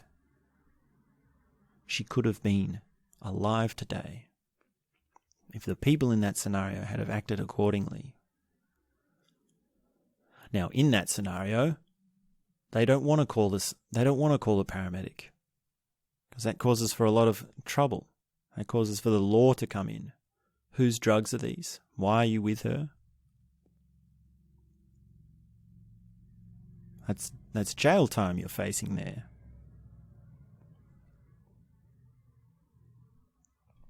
And of course, now they're facing, well, I don't know. We don't know the details. She doesn't go into the details of what happened beyond that. Now you're facing murder or manslaughter. And she doesn't go into the details, but the point is that there's this character who... Now, have you ever had this in life? Have you known someone who... Are you old enough to have known someone who's died, first of all? And are you old enough to have known someone who has died, or have you heard of someone, maybe a distant acquaintance or a sort of fringe outer rims of your social circles, and you hear of someone who dies and you think, you know, they were probably on track for that. And I'm not saying they asked for it. I'm not saying that at all. I'm not saying they deserve it. No, we don't want to be like that. But someone who lives the reckless life is more prone to these sorts of accidents. And of course, there are many deaths which are accidents, which are not by the people. They do not happen to the people who live reckless lives. And that really is a tragedy when that happens. I mean, it's always a tragedy when someone has an untimely death. But what could she have done? Does this come back to the difference between not knowing your way in a city and being lost in a city? And if you don't know your way, well, you're just fluffing around. But if you're lost, then you're romantic. And does that apply here to this friend of Solnit's? Except much more deeper. It's not a geographical, it's more of a life direction. Like, what sort of men was she hanging around with? Why was she always in the music scene? Why was she always going to these clubs? Was she trying to fill a void? Was she running from something?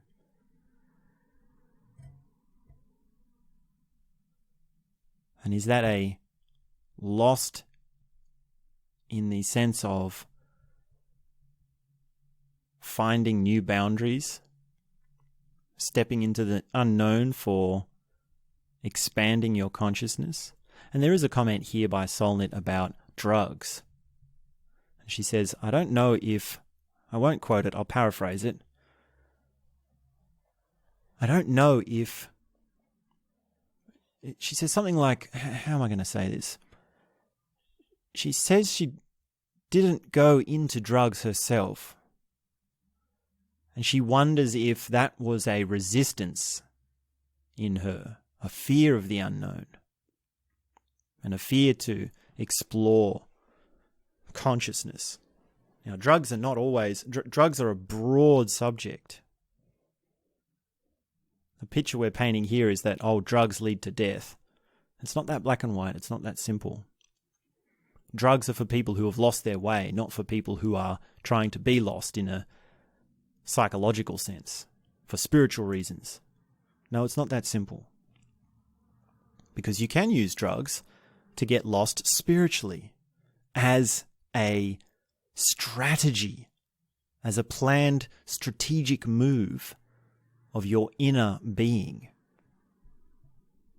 You can adventure into unknown territories with drugs.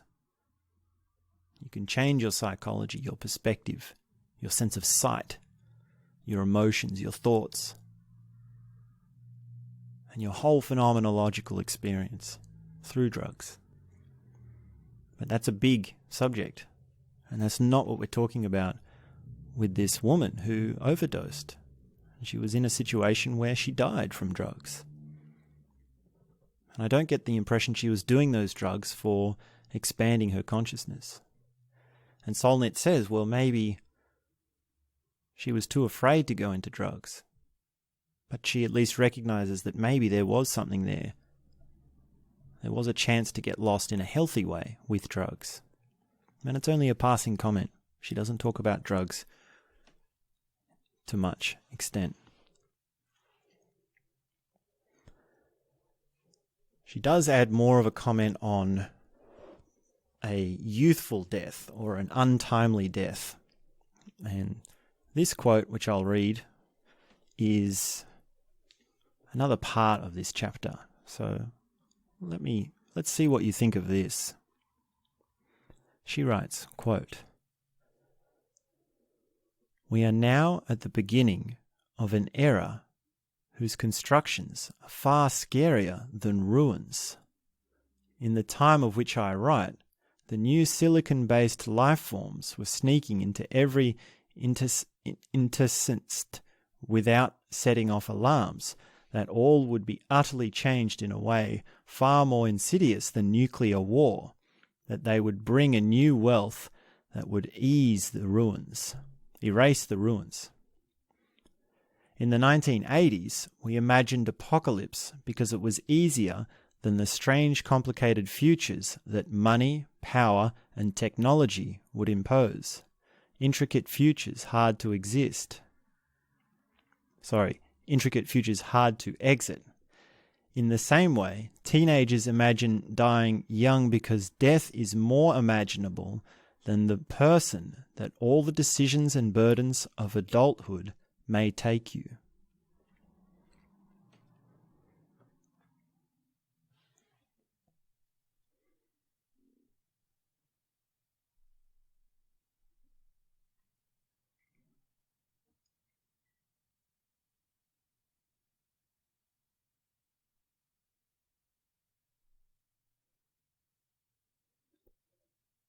So the impression I get when she's talking about silicon-based life forms that sneak into our lives,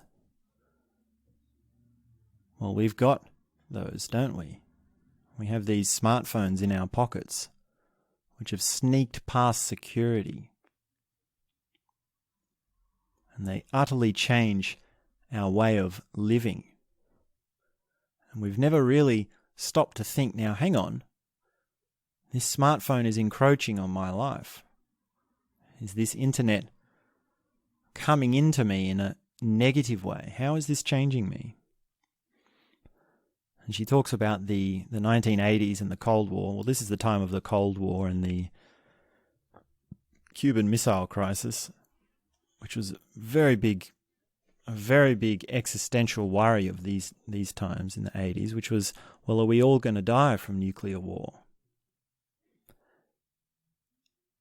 We're trying to imagine the future, and, well, if you say, look, someone's going to drop all the bombs and there'll be nothing left, well, in a sense, that's a simple story. That's an easy story to swallow in the sense that of its complexity. It's hard to swallow in that it's so tragic and it's so existential and so big.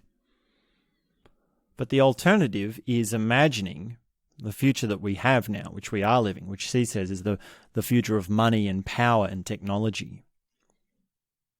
Now, trying to be in the 80s, that's 40 years ago, and imagine what we do have now. Imagine the lives we do have now, the technology, what it's doing for us, and how our technology has changed the economy, and how is different, so much different now for how much money people have, how much wealth there is to go around, and how money works. That's very complicated. It might be easier just to say, well, no, we're all going to die in a nuclear holocaust, in a world suicide, in an existential tragedy.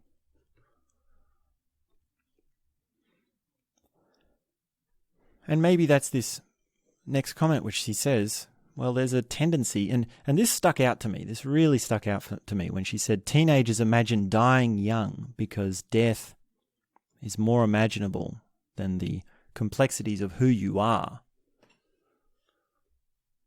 as an adult, or of who you will become as an adult. Because it really is impossible for a teenager, a young adult, to imagine how they're going to cope with adult life, what sort of person they'll turn into. Oh, this seems very personal. I can feel something opening in me now. This is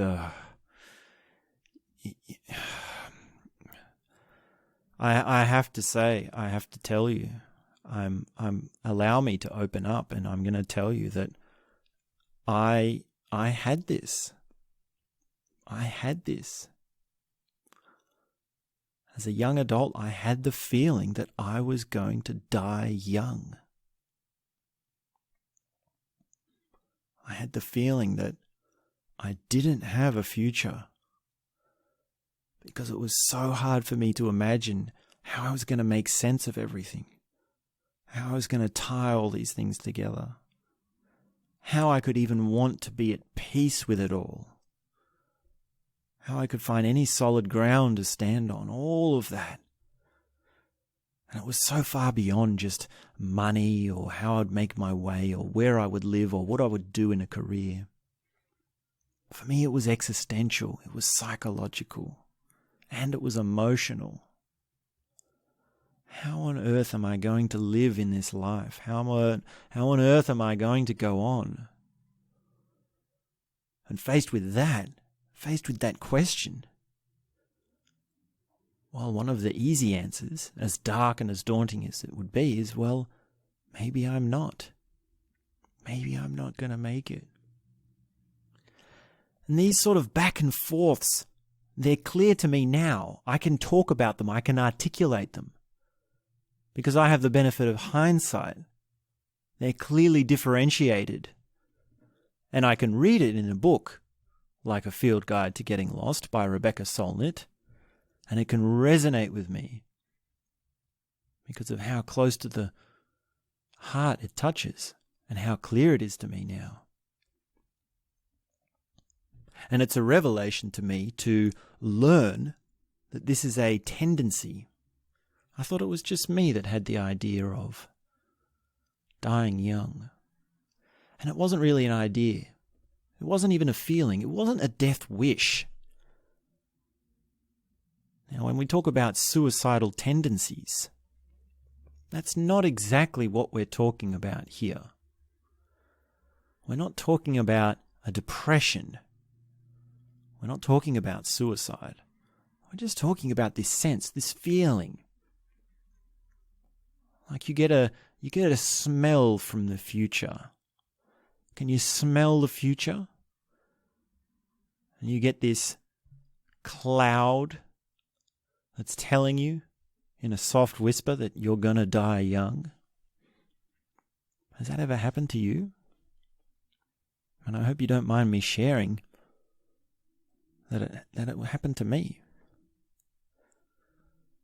And when it comes to my story, I don't like to take too much time as a tangent on here. We can stay with our normal plot, the plot of this book.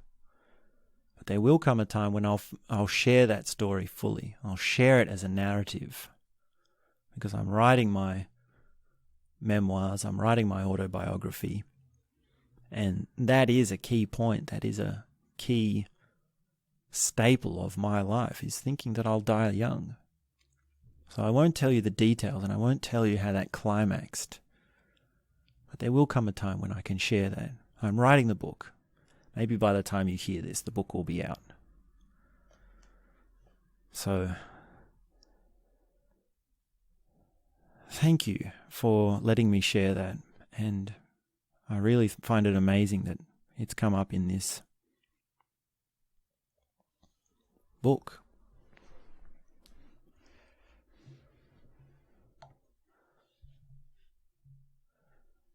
So I'll read another passage, which is more about her friend's death, and this actually articulates more about what she was saying about drugs.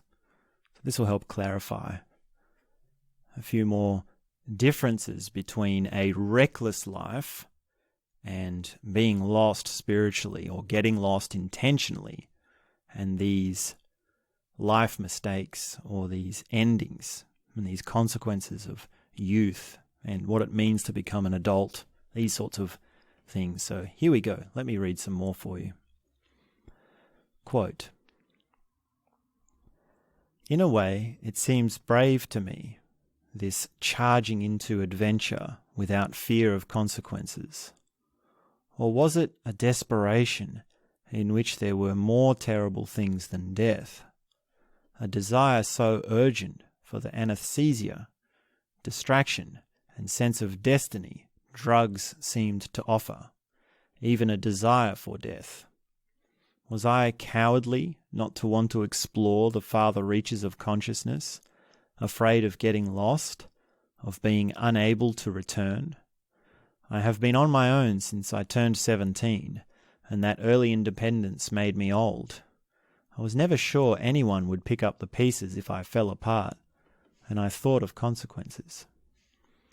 The young live absolutely in the present, but a present of drama and recklessness, of acting on urges and running with the pack. They bring the fearlessness of children to acts with adult consequences, and when something goes wrong, they experience the shame or the pain as an eternal present too. Adulthood is made up of a prudent anticipation and a philosophical memory that makes you navigate more slowly and steadily. But fear of making mistakes can itself become a huge mistake, one that prevents you from living, for life is sticky, and anything less is already a loss."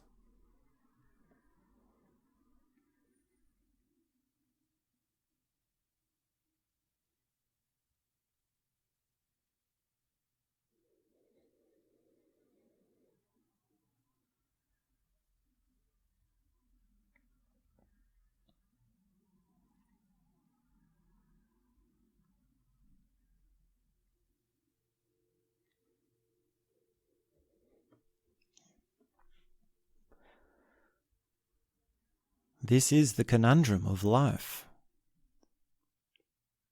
Adventure forth and maybe die,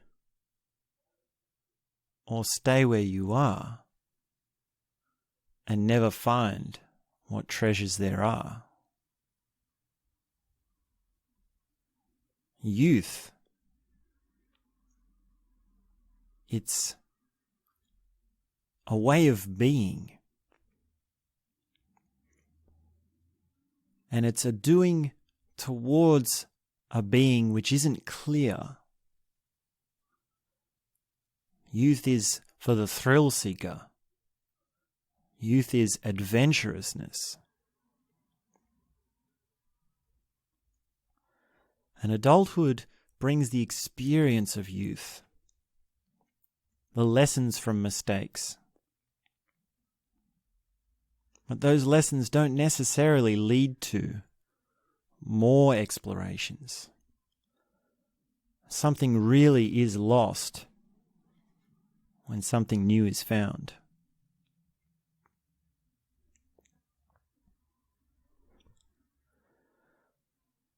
Living in fear of making mistakes, or in fear of making the wrong move, or in fear of losing, is the mistake in and of itself in some cases. To move towards paralysis, to move towards a apathy, to be stuck where you are, unable to venture at all, well, that is a death.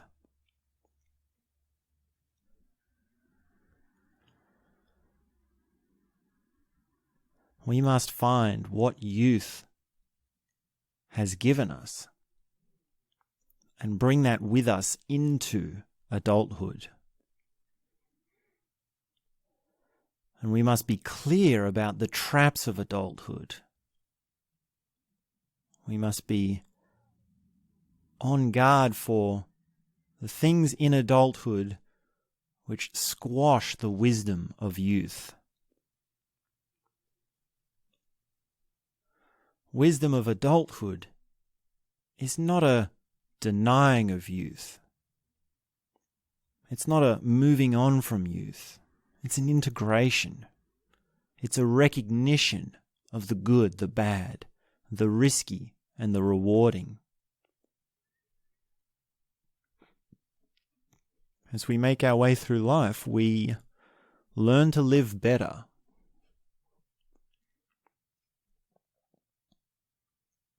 But how much can we learn? How quickly can we learn? And how much better can we learn? What is the process of learning to live? What is the process of transforming experiences into a wisdom that doesn't stop us from trying new experiences, even though we've made so many bad mistakes, even though we've made so many problems for ourselves?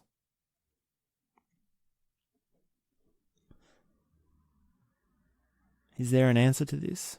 Did Solnit know? Did Rebecca Solnit know? I don't know.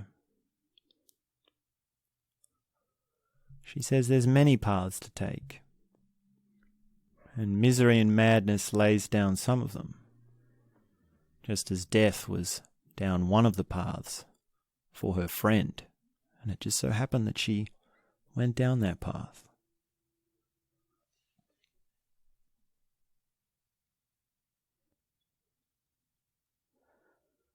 So we continue on in our plot.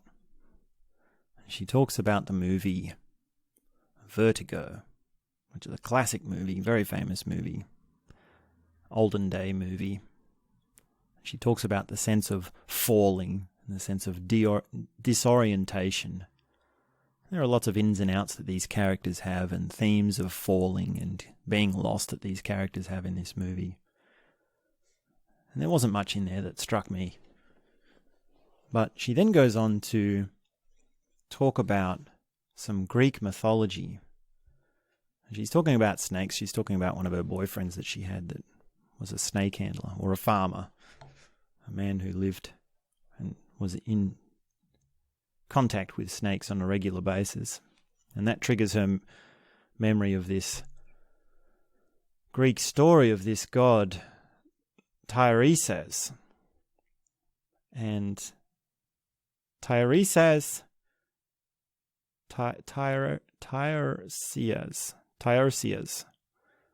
these Greek names are hard to pronounce, aren't they? Tiresias. Basically, he comes along two snakes making love.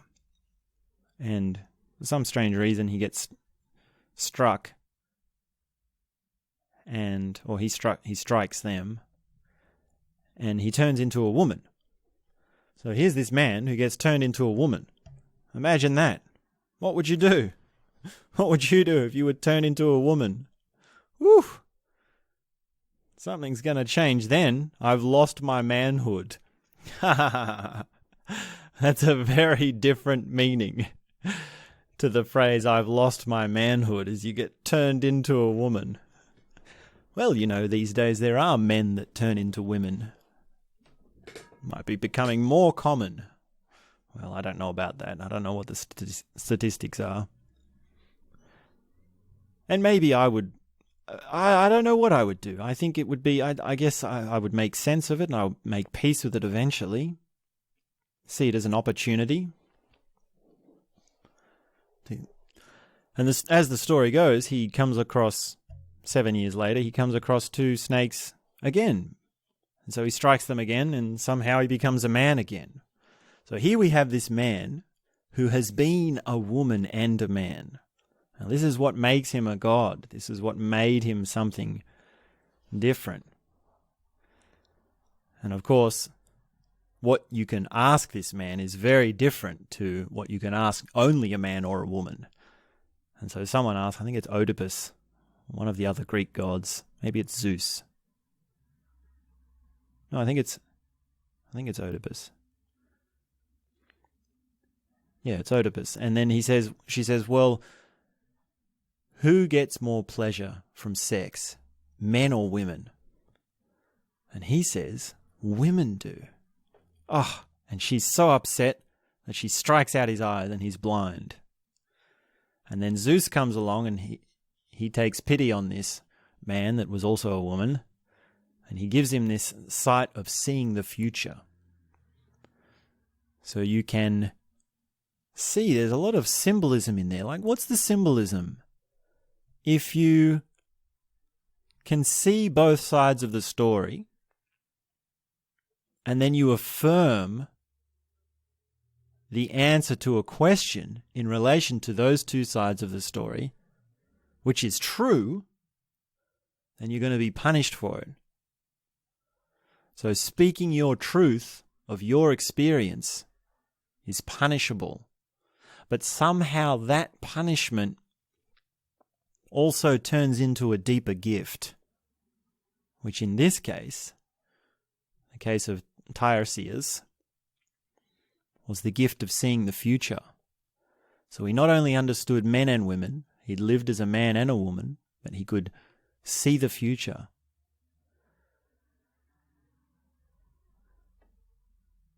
So that is a very strange story. That is a very strange story of loss and then gaining something from it. You lose your manhood to become a woman, and then, well, I guess he didn't even have to turn back into a man. Maybe he did. So he was a man twice.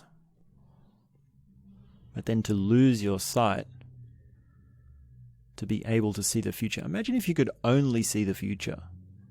I mean, what would you do? I mean, this god, he sat in a kingdom and he became a prophet. And when you become a prophet, you basically just sit around. And I guess people come to see you like an oracle. And there were oracles in those times. There are oracles in these mythological stories where they really don't say much. They sort of just sit around all day. But then when someone comes from a long way away, they pay them very large sums of money to hear what they have to say. And they're commenting on big things. They're commenting on war, or on international relations, or on marriages of the monarchies or the royalty. How will our harvest be? Does our kingdom have a rich future? These sorts of big questions. So to be a prophet it's quite a unique job. There's not many people that really fit that description, that job description these days. I don't know how many prophets we have. I don't know if that word, well, words are slippery. The word prophet means something very different today than it did back in the day. So that's another little avenue that I really like to read about in this book. And there's another comment about romance and Greek philosophy. And she's talking about Aristotle.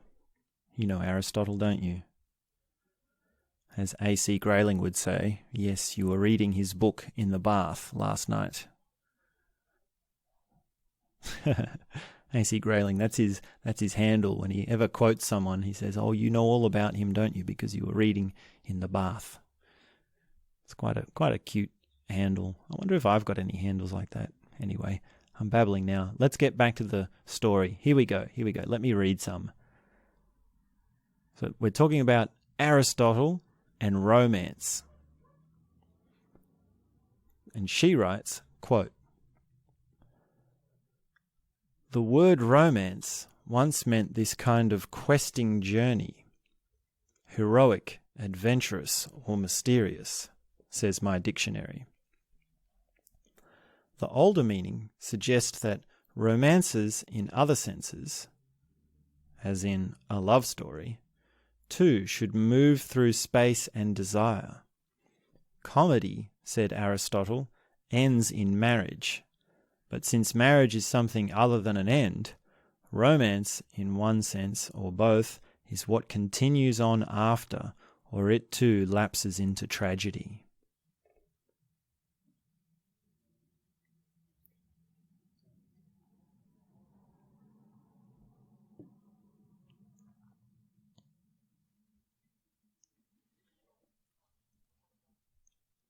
So here we get this idea of something morphing into something else. Comedy ends in marriage. Does that mean that when you get married, all the jokes are over? All the fun is over when you get married? Somehow I don't know if that's the official interpretation of what Aristotle's saying there, but that's the impression that I get. And what continues? Does romance continue once you get married? Well, I guess it has to continue. Otherwise it lapses into tragedy. When does comedy lapse into tragedy? There is a point where that happens. And romance and tragedy, well, there's a correlation there. It's a funny triangle, comedy, romance, and tragedy, isn't it? Because you can't have comedy without tragedy. They're two sides of the same coin. Comedy is that moment where you think everything's gone wrong, but it hasn't really gone wrong. You know it hasn't really gone wrong. Now, I was at the pool today, and this daddy walked past with his two kids, little kids. And the daddy says they're walking across the rocks, and there's a lot of rock shelves where I go. And the daddy says to the kid, "Now watch out, because it's very slippery, you might fall over, just be careful." And they keep walking, and then slip, the dad falls over. And the kids laugh a little bit, and they say, "Oh, look, daddy fell over." And the added part of the story was they kept walking a bit more. And again, the dad said, "Oh, careful, you don't want to slip over like I did." And then one of the kids did fall over. And even the dad had a bit of a giggle. So why is that funny? That's funny because something goes wrong, but it's actually not really that wrong. And it was even the punchline of them falling over, the slapstick, was even set up by them saying it. So they set up their own slapstick. It's almost like he did a prophecy for his own falling over, and that's why it came true. That's a very interesting prophecy to make, isn't it? Speaking your own. Would he have fallen over if he hadn't have said anything? Maybe not. Ooh, the twister of telling the future. But for the person who falls over, it's a tragedy. It's like, damn. Something has gone wrong. Everyone else is laughing. It feels so bad to be laughed at when you fall over in the slippery rocks. It's so embarrassing. So you think something has gone wrong. That's the tragedy. But you stand up, you brush yourself off, and you're not really hurt. So it's okay. And that's a micro example of the difference between comedy and tragedy. Now, in a tragedy, when a tragedy ends, it always ends in tragedy. It just stops with something went wrong and there was no resolution. Romeo and Juliet killed themselves. There was no coming back to life. There was no peace to be made. There was no happily ever after. It's the tragedy. And that tragedy and, well, the romance of Romeo and Juliet, Well, if you had have paired comedy with the romance, it wouldn't have worked. It wouldn't have been the same play. It wouldn't have been the same work of Shakespeare.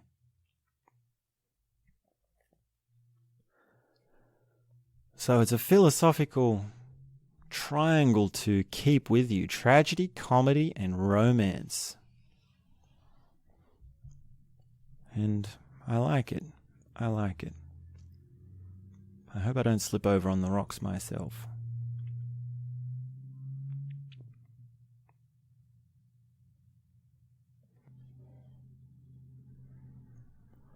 So we venture forth in our plot, and she starts talking about the French artist,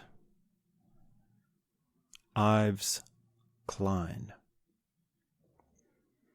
A very strange man.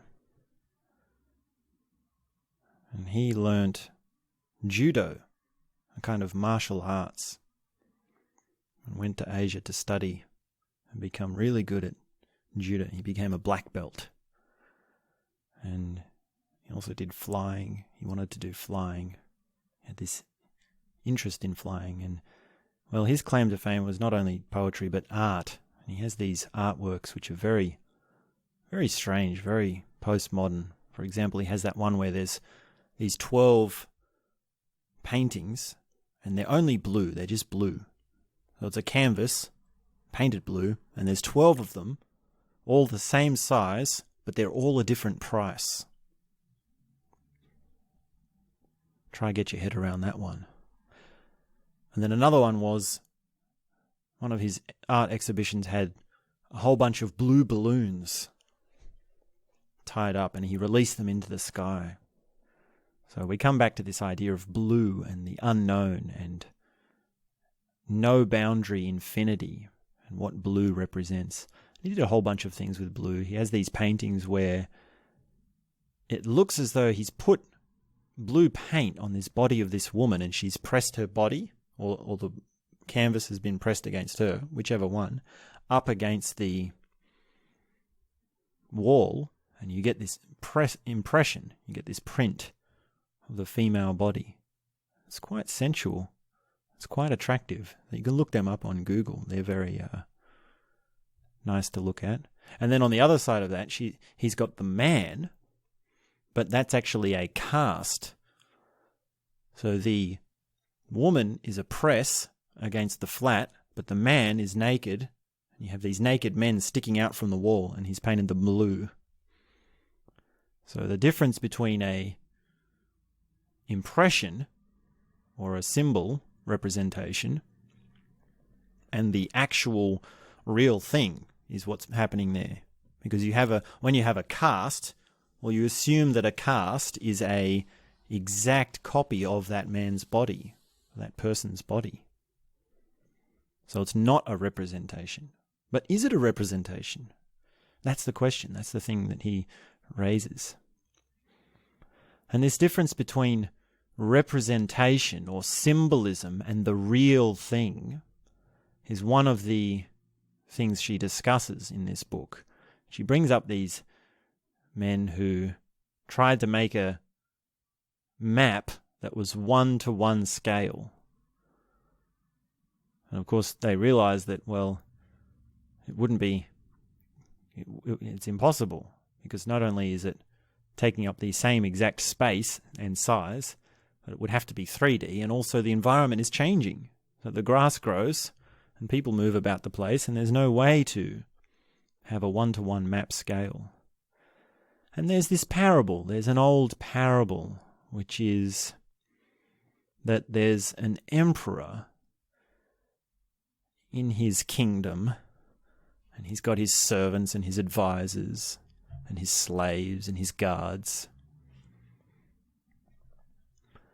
And he's walking around his kingdom, and he's all full of himself of, oh, isn't this an amazing kingdom? I'm so rich. There's so much beauty, and it's all for me. And he calls one of his poets, and he says, look at how grand my empire is, and how much beauty and wealth is here for me, because of me. The gods favor me. Write a poem that perfectly describes this empire of mine? And the poet thinks quite hard, and he deliberates and brainstorms up. How can he say in just a few words how brilliant this emperor's kingdom is? And of course, he doesn't want to get it wrong. He doesn't want to say something that's not grand, because the emperor will kill him. The emperor will say, not good enough, off with his head. So the poet digs deep, and somehow some magic comes over him.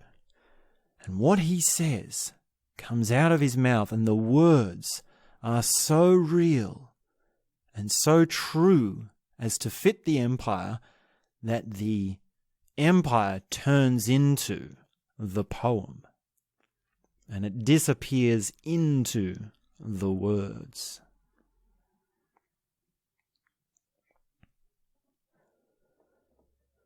So the descriptive poem is a perfect map. It's the map of one-to-one. And this parable of the emperor and the poet has another version, which is that of the painter. So in another version of this story, the emperor goes to his painter and he says, look at my vast empire, paint me a picture which shows how grand it is and how real it is and how magnificent it is that the gods have favoured me. And the painter paints his painter, and he paints it up and he works it all together, and the emperor comes to see it, and as he walks towards the painting, he gets closer and closer to the painting, and the painting gets bigger and bigger, and he keeps trying to walk closer and closer, but something happens. It becomes bigger and bigger and bigger, and he walks into the painting, and he becomes part of the painting. And then he's interacting with the objects in the painting. And the border, the outside, the frame of that painting has expanded further and further until it disappears. And the emperor finds himself inside reality again, inside the painting, but it's his empire. So these parables are illustrating this idea of representation and what it means for a boundary to be lost, what it means to know the difference between the map and a territory. And I guess in this case the emperor and the poet and the painter, they're confusing the map or the territory, or they're sort of reversing the insight that you can't confuse the map and the territory, and they say, well, what happens if you can? What would happen? What would that look like? So now we get into some linguistic acrobats. I like this. This is so fun. How's this for a quote? Quote, they signify that the cartographers knew, they did not know, and awareness of ignorance is not just ignorance, it's awareness of knowledge's limits. Do you know what you don't know? In other words, here's another quote. To imagine that you know, to populate the unknown with projections, is very different from knowing that you don't, and the old maps depict both states of mind. So she's talking about the time in the world when they didn't know what land was out there, and some of those maps which they drew, they would just say terra incognita, we don't know. Other maps they tried to guess. And there are maps where America is half the size of Australia in comparison to Europe, or Europe takes up 80% of the map, and and America is just this tiny little island along next to Africa. These sorts of maps. So that's an example of projecting and the difference between that and not knowing. So here's another quote. Worry is a way to pretend that you have knowledge or control over what you don't. And it surprises me, even in myself, how much we prefer ugly scenarios to the pure unknown. Perhaps fantasy is what you filled up maps with, rather than saying that they too contain the unknown." End quote.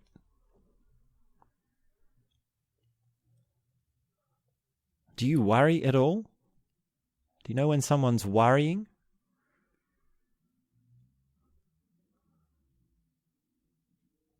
Is it easier just to say, "I don't know"?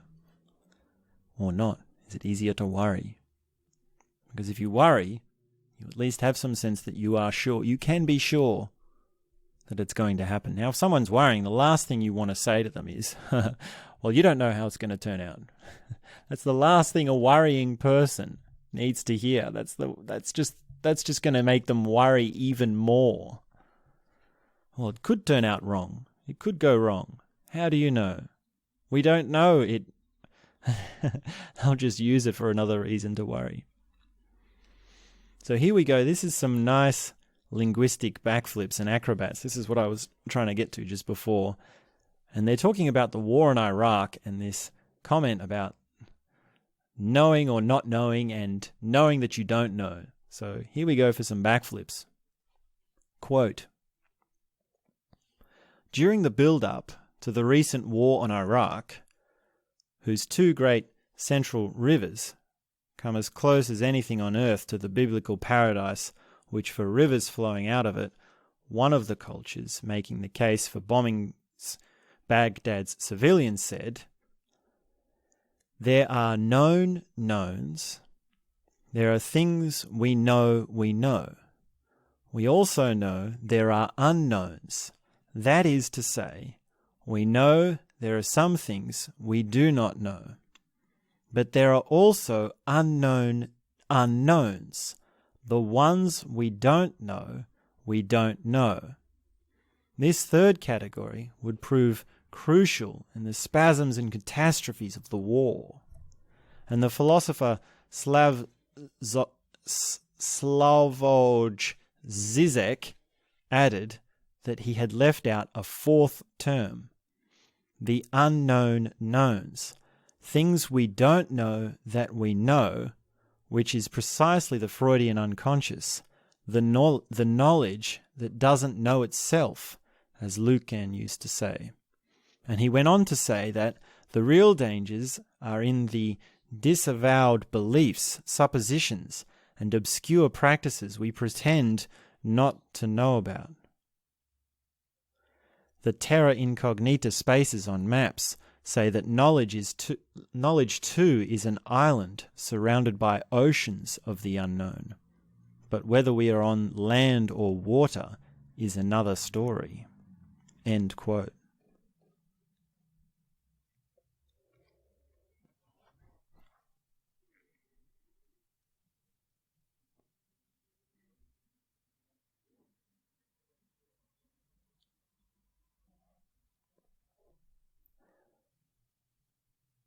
It's in these philosophical hair-splitting that I get really excited about words.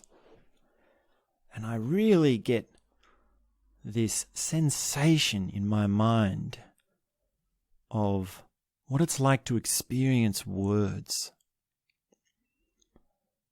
And I was drawn to this awareness. I was drawn to this part in my being as I read this passage about unknown knowns and known knowns and all those different variations. And on one hand, it's very confusing. You can easily say, well, it's just a mash of words. Is there really an insight there? Or is it just philosophical hair-splitting? Is it just babble?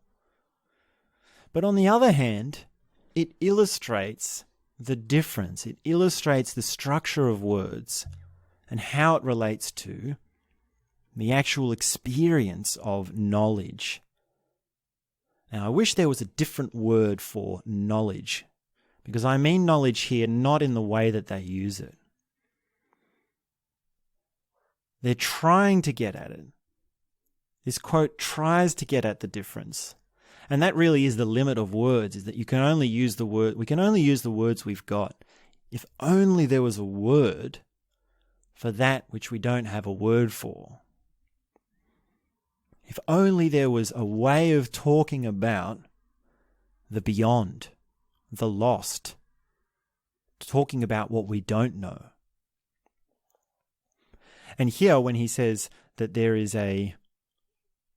she's quoting Zizek, and there are known unknowns, things that we don't know that we know, which knowledge doesn't know itself. So knowledge not knowing itself, there's the problem, because we have knowledge as if it's a character, or as if it's an entity, not knowing itself. And knowing is like the verb. Knowing is the doing action. Knowing as the active part of knowledge. So this word knowledge is very tricky. It's used here in very subtle different ways. So let's answer this question. What does it mean to know that you know? What does it mean to have knowledge that knows?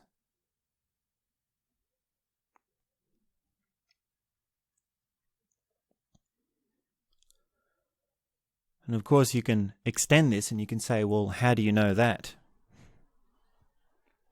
How do you go beyond that? Can you know that you know that you know? I'm reminded of an Alan Watts quote. Is there an Alan Watts poem about this? The thing in me that starts to see, that knows that I know that I know. Something like that. I'm sure you know it, because you remember it, because you were reading Alan Watts in the bath last night, I hear A.C. Grayling saying. But really, what this gets at with these words is we're entering through words. So we've entered the unknown through geography. We've entered the unknown through a lost lifestyle. We've entered the unknown through a culture shock, being into another culture. And there are all sorts of ways we enter into the unknown, but here we're trying to get at it through knowledge. We're trying to see, where do our words break down? And this fumbling around, well, I call it fumbling around, but she actually does it very eloquently. And that is one of the components of knowing or not knowing. And that's one thing that it comes back to, which is personal, which is when knowledge is nested in the person that has it, which is how eloquently do they navigate it. And you can discover that by simply listening to the person. Now here, Rebecca Solnit is beautifully writing. She's relaxed. She's handing it to us in a concise and clear way. She's being careful with it. She's giving us clarity. And there's no distress. I don't get the impression that she's distressed in this novel. Now, when you hear someone talk, like Zizek, you can ask the same question. Well, is he delivering it clearly? Is it clear to him? Is he okay with it? And you can say, well, he's solid and he's stuck in his ways and he's really clinging to his ideas. Or you can say he's very fluid and he's okay with not knowing. He's very good at explaining the unknown. But that applies to everyone. And there is also a difference between being able to talk clearly and being clear with ideas yourself. There's a difference there. And it's not always so obvious. Usually people who talk clearly do actually have clarity. That's another big web that is hard to untangle. It's a web to go into. So my answer to this question, is it clear, or do you know that you know, is, well, how do you feel about it? How does it sit with you?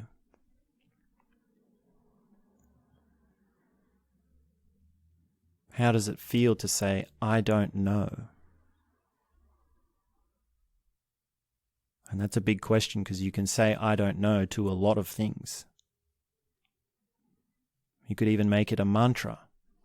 You could say, I don't know. I don't know. I don't know. Throughout your day, you just say, I don't know. Something comes up again and you say, I don't know. And it can also become a defense. So there's a psychological defense of I don't know, which means actually there is something you do know. Because you can know things. Don't forget that. Don't forget that. That's an important component of this. That's one of the things that is part of this tapestry. There are known knowns. That's the very start of this quote. There are known knowns. Full stop. So you can't leave that out. And if you're going around and saying, I don't know, I don't know what to do, I don't know how I feel, then that can be a defense for facing up how you feel. Or facing what you actually do know about yourself, or what you do know about the situation, or what is happening.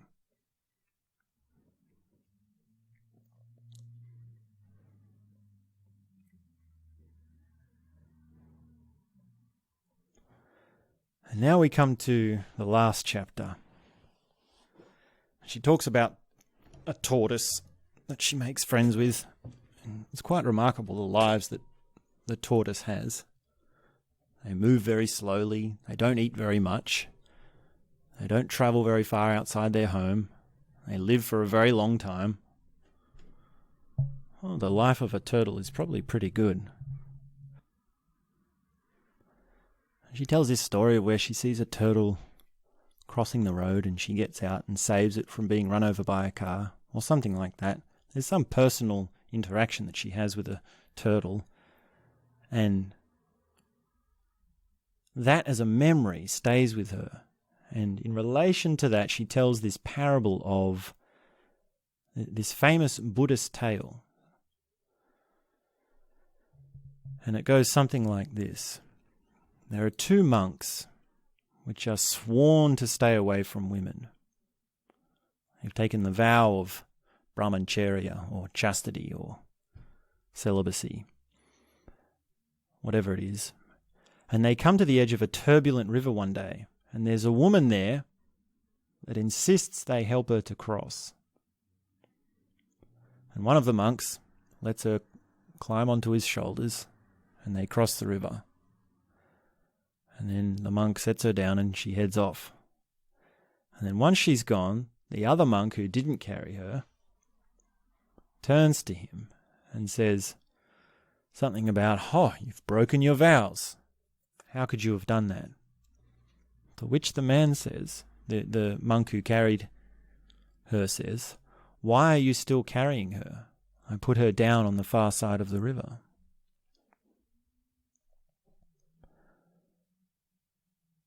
So carrying something psychologically has something different to it than carrying something physically.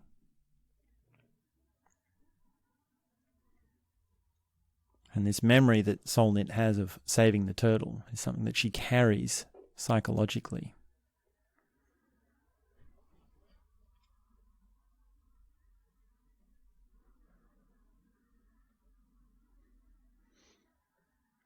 So she then goes on to talk about the environment. And just as we have these explorers going into these lands and interacting with these natives, well, the story continues. History moved forward because America was colonized. And there were gold rushes and there were these mines that opened up to find all the gold. And towns sprung up. And civilization moved forward. There was farms, there was agriculture, and there were natural resources which were taken out of the ground, taken out of the land, She talks quite a lot about that, not just in America, but in all sorts of countries.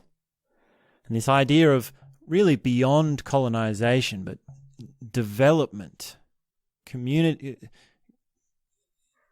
the scarring of the land through civilization, and the moving into modern times of this idea of finding something. It's the idea of progress. So you have this sense like, we've really found something. Yeah, we found all the gold. Oh yeah, we built this new society. Oh, we have all this amazing land. We've built these buildings. We have this civilization now. But she says, so generally, and through a beautiful discussion and many intricate examples, that you lose something when that happens. You lose something from the environment. And there are many animals that go extinct. There are many species that go extinct.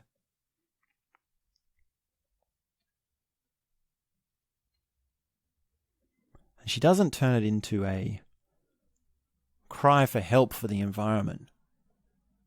There is a little bit of that, but she's not appealing to outrage. She's too smart for that. Because she does also give examples of the organizations which came in and said, no, we shouldn't develop too much. We should have policies which protect the environment. And there are examples of that throughout history. There are government organizations that are aware of the environment. And there are conservation programs. There are national parks. There are things that are heritage listed. These sorts of programs. Now, of course, we can go a lot more. There's a lot more to be done, and I'm not saying by any means that it's a balanced. It's very much not balanced in the way of nature, as in the biosphere, when it comes to human beings scarring the land. And even in my own town, I drove past this sign that someone's put on their fence, and it says, "Stop overdevelopment, protect our community." And I sometimes laugh at that, and I think it's too late for that, because look at all the houses that are around. There's so much. Now, you can say, I mean, I was thinking this just today. It was like, well, say you have one lot of land with one house on it. And in that house lives a man and a wife in their happily married life, and they have 2 kids. Well, in that scenario, now this is very rough ABC economics, and I'm not an economic, so watch me fumble around with this. Just go with me on this. I know it's not. Really wish you get my brother in to talk about economics. Maybe we can have him on. But basically, you have your house, 2 people, 2 kids. Now, when those 2 kids grow up, they're going to go off and they're going to get married. And they're going to get married, let's say, in our fantasy land, to people who also lived in a family of 2 children. Now, in that scenario, you say, well, now you've got a man and a wife, and they need to buy a house to live. And their parents grow up and they die and they move on. They move to the other world, and now there's a house available to buy. Now, in that sense, in that scenario, it's sustainable. 1 house per person. 1 house per couple. There's no growth. There's no development. Now, of course, in reality, we're having more kids. In reality, things grow much faster than that. In reality, we're having a population spike like you wouldn't believe, and we have been for the last 400 years. So in the other extreme, which is what I think this man is getting at when he has this sign on his fence, saying, stop our overdevelopment in our community. In the other extreme, someone buys this lot of land with this house for 2 people on it, and they say, okay, let's knock down this house for 2 people, and let's put up a set of flats. And that flat is going to be enough for 8 families. So now we have 8 pairs, and they can all have kids as well. Maybe they have 1 or 2 kids each. And that way we can make more money, because we're selling that land for smaller pieces. We're slicing up the pie. But of course, that ability, that accommodation, makes it possible for more people to come. Now, the whole the whole triggers of what comes first, the land or the humans, the houses or the humans, that's economics. That's the game of in and out. That's statistics. I don't want to go too far down that. But here in this book, Solnit is describing what it means to be losing something by gaining civilization. And one of those things is the development. It's property development. It's overpopulation. So she's not a full-out green meme. Well, I guess she is a green meme in some ways, but the amount of the emphasis that she puts in the book is well balanced. It's not too much of a... Like, no one likes an activist. No one likes a book with a... Well, maybe, I guess people do like it. I mean, the green meme love it. A book with a message of, oh, we need to save the environment. And that, in a sense, is her message. The message is there. It's just put in a very... It's put in a very intelligent way. It's put in a very enticing way. She's not an activist in the way that she's a put-off, like most activists are, I find. And the green meme, that's a big rabbit hole. So she then goes on to talk about this experience with a Zen monastery. And she sits and she listens to a parable or a story in a Zen center by a Zen man who's telling the story about a blind man. Now, when we talk about being lost, imagine how the blind feel. I wonder what it's like to be lost as a blind man. Do blind people get lost very often? Do blind people know where they are very often? And he tells this story about this blind monk who comes to the monastery to sell candy. And he comes there every day, and someone decides to follow him after he's left to see how he gets around. And he follows the monk out, and he's walking around with his cane, his feeler, and the blind monk has come to the main road, a few blocks down from the monastery, and he's stuck. He can't cross the road. And so what he does is he stands there and he calls out, "Help! Help! Help!"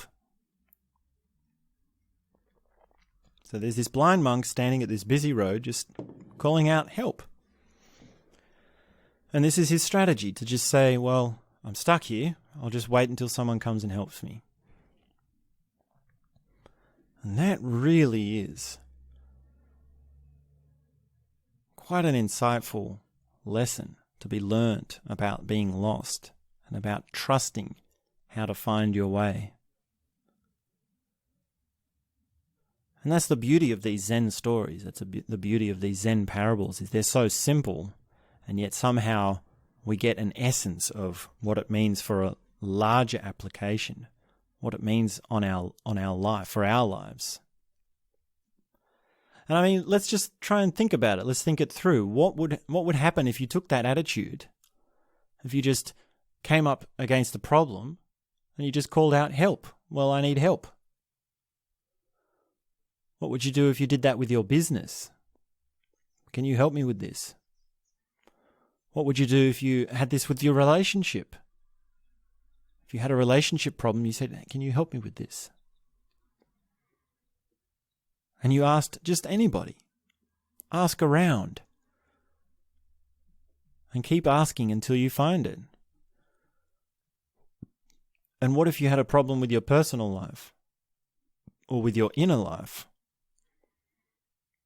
What if you were able to say help?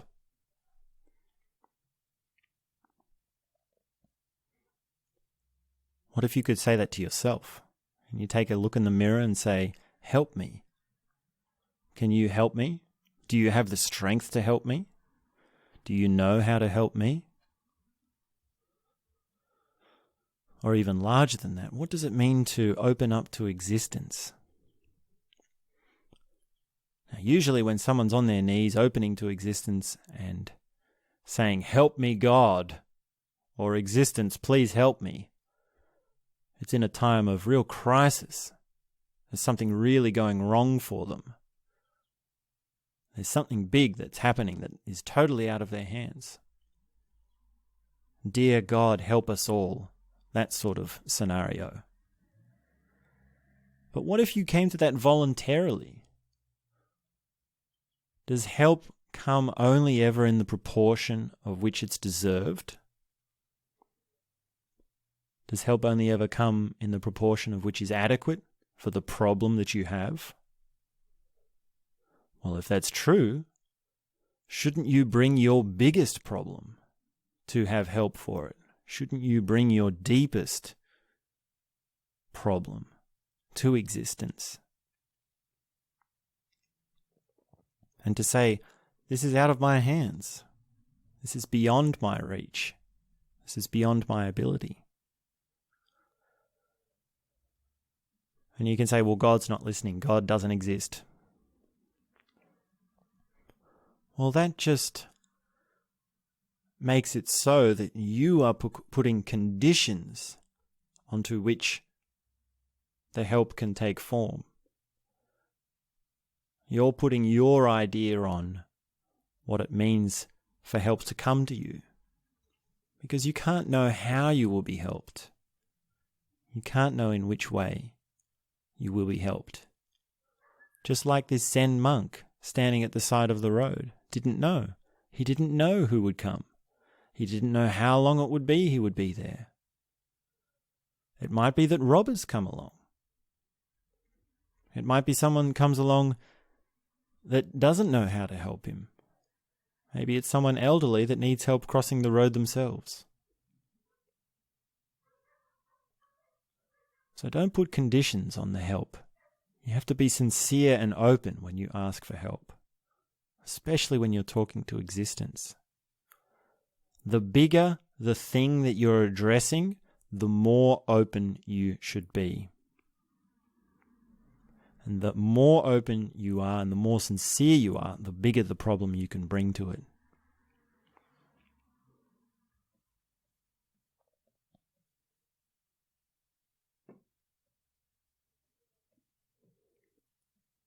So there's one more line that I'd like to share with you. And this really sums up the whole thing very nicely. It's a very satisfying ending to the book. And we've talked about a lot. There's so many different versions of this idea of getting lost, this idea, this philosophy of the unknown. And she's a beautiful writer. You really should read this book for yourself, because the way she puts words together and the way it flows is very unique and just, it's a charming, it's got the feminine touch. That's what I can call it. It's got the, I really should read more female authors. I wish I would. I really wish I would. Because there's something in the woman that is very, I just think they're beautiful. Let me just say that much. And I don't know what she looks like. I think she's much older now. But I can imagine she's a beautiful soul. She'd be very fun to have conversations with.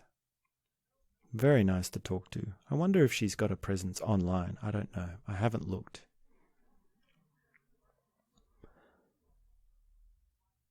So this is one of the last lines of the book, and she's summing it up. And here it is. She says, quote, "I had realized that the end of the world could be a place as well as a time."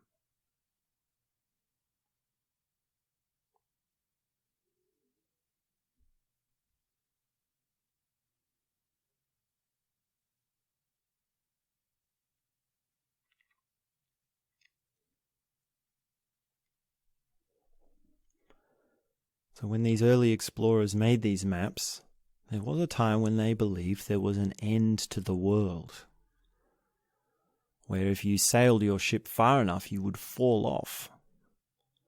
That has been an idea in human history. And during the Cold War,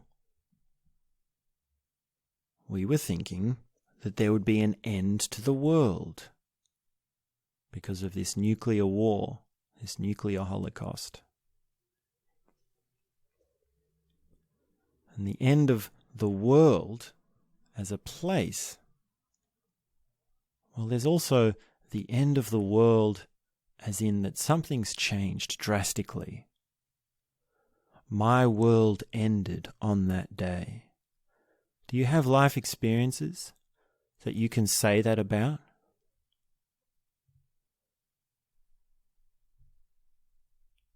Do you have a point in time where you can say, my whole world changed?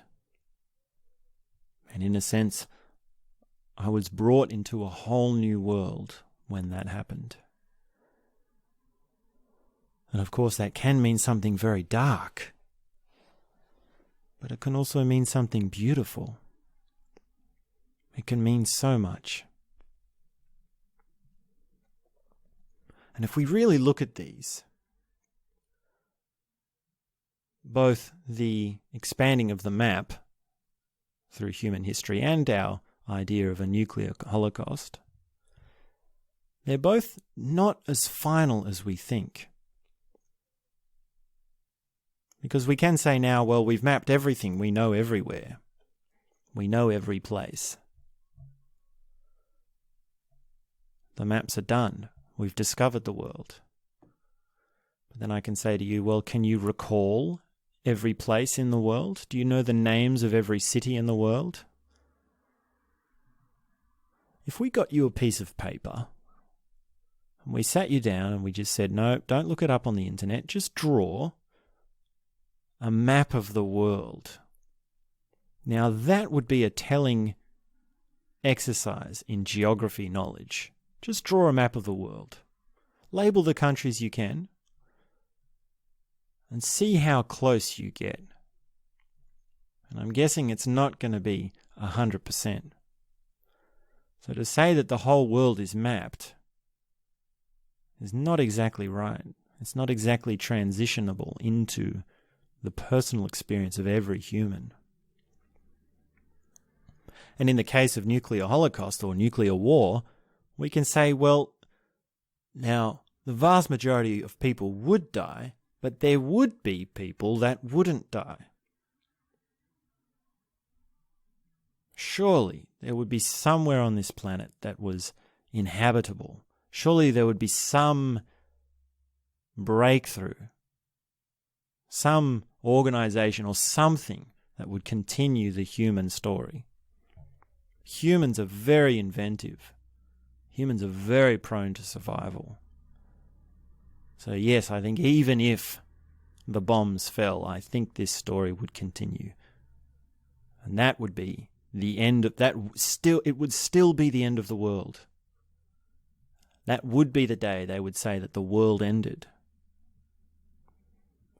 So this idea of the end of something and coming into something new, loss and going beyond, well, it's always a blurred line. And most of the time for us, it's gradual. Most of the time for us, it's incremental. There are only a handful of significant events in life, and there are only a handful of significant events in human history, depending on how much detail you want to go into. It's all a matter of resolution, like the pixels on a camera when we talk about history. There are levels of generalizations when we talk about these big historical things.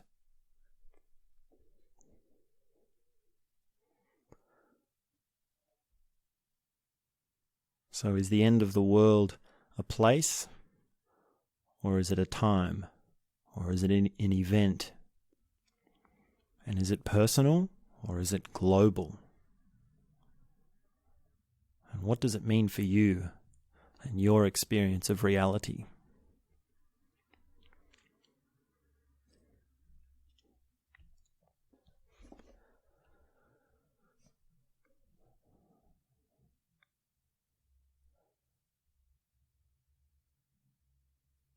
So I hope you've enjoyed these words.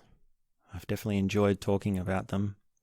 There's a lot in it. It's a dense book. It's a very dense book. And I've by no means shared all of it. There's still more in there.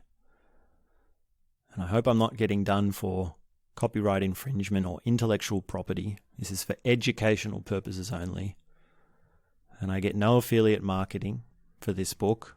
I'm just talking about it because of the joy of it. So go and read it if you'd like. It's touched me deeply.